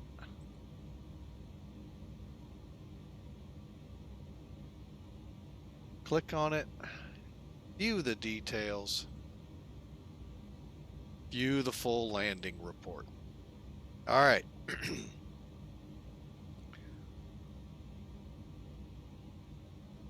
Okay, metric-wise, you've got a, for us landing, we're on an 85, almost 8,600 foot long runway. We only ate up 1,600 feet of it. We'll show that here in a second. Kind of see it, but we'll show it again. All right, well, hey, Marys, thanks for joining us. You have a wonderful evening yourself. Appreciate the follow, and we look forward to seeing you. Like I said, tomorrow we hope to be on VATSIM, flying across from Sydney to YSNF. I don't know the name of the island. Ought to be a fun run in the 727. See you tomorrow, if you're available. All right, so we landing speed 159. That's about 6 knots faster than our speed. So that's actually good. Pitch, I think, is right about where it's supposed to be. We'll see. And 142 feet per minute. So, according to this, maybe we did touch a little harder than I think. So I don't. Maybe there's a bounce involved here. 6 feet off the center line. Now, new people to aviation. Real world, not sim world. Real world, landing does not happen in the displaced threshold. This is the landing threshold line. So past this line is where you land. Sim world, that's up to you. Now, this is a precision runway. You have these hash marks every 500 feet down the runway for the first 2 to 3,000, depending how long your runway is. This single set right here, or thin uh, hashes, that's the end of your landing zone. That's where they try to touch down at. And ladies and gentlemen, contrary to many VA's opinions, pilots do not know their foot per minute landing, even with the sophisticated equipment on the plane. They're more worried about getting it in the landing zone. Reason being, you get out of it, in this case, you got 5,000 feet of runway to get stopped. Most airplanes, not a problem. Get past it, it could. So, now, where we touch down is right here, and this hash mark, this real big looking one, that's the visual we're aiming for. It almost got to it, but I knew we'd go past it a little. So, but anyway, that's a little quick rundown of the runway. All right, let's get Sim Toolkit away and let's do some replays real quick here. And then we'll call it a day, folks. Again, the MD-11 for World Airways Cargo. I don't have any chocks, and let's do it. Hopefully. I always have to say that, folks. Uh-oh. Not sure if it's going to go backwards, folks. Might crash the desktop. It did. All right, folks. Well, you know, those things happen. It is kind of, sort of, still kind of in beta in the general release. So these things do happen. I'm shocked I don't have a message here to respond to, but that stinks. Oh well, we won't get to see that approach again. For now, let's go ahead and call it. Maybe that's the Lord above us saying, "Hey, you got things to get to. Get your butt going." Could very well be, folks. So again, thank you for being a part of Flying with Mike. It has been an honor flying for you. And let me cue up our end music, and we'll head on out of here. And you know, I would be remiss, folks, if I didn't go through that verse we saw there today. For the grace of God has appeared, bringing salvation for all people, training us to renounce ungodliness and worldly passions, and to live self-controlled, upright, and godly lives in this present age. That came out of Titus, one of those more smaller books of the New Testament, chapter 2, 11, and 12. You know, we try a kingdom people. By that we mean, if you have never grown up in church, or you've wandered away because of you don't think the model or the ethics that God's will in the world has departed. Well, if you look back over history, I can see where you have that. Many of the reasons people wander is because God's will doesn't, it seems like a fog, like a mirage, like it's not possible that there could be a God and what happens on the earth. Especially with the brutal governments that are out there. Like, sometimes people will say that about our government. Racial hatred, the human injustices we see all over the place. Even throughout history, though, those brutal governments do get smashed, as one commentator said. The racism and the injustices also ease up, ending up, and those people end in the graves, disgraced and revealed for their atrocities. So as kingdom people, we should stand up as loud as we can and boldly pronounce and profess the need to seek for God through Jesus Christ. Turn to prayer, just as Jesus taught us. Your kingdom, your will be done, on earth as it is in heaven. Folks, keep that in mind. Let the world hear that God's will is being fulfilled, even though sometimes it looks like, oh my gosh, what in the world is that meaning? It is what God wants, so that we come to Him in worship. So I hope you all have a great day. Look for Jesus. I pray for you, folks. God bless you all. We'll see you tomorrow.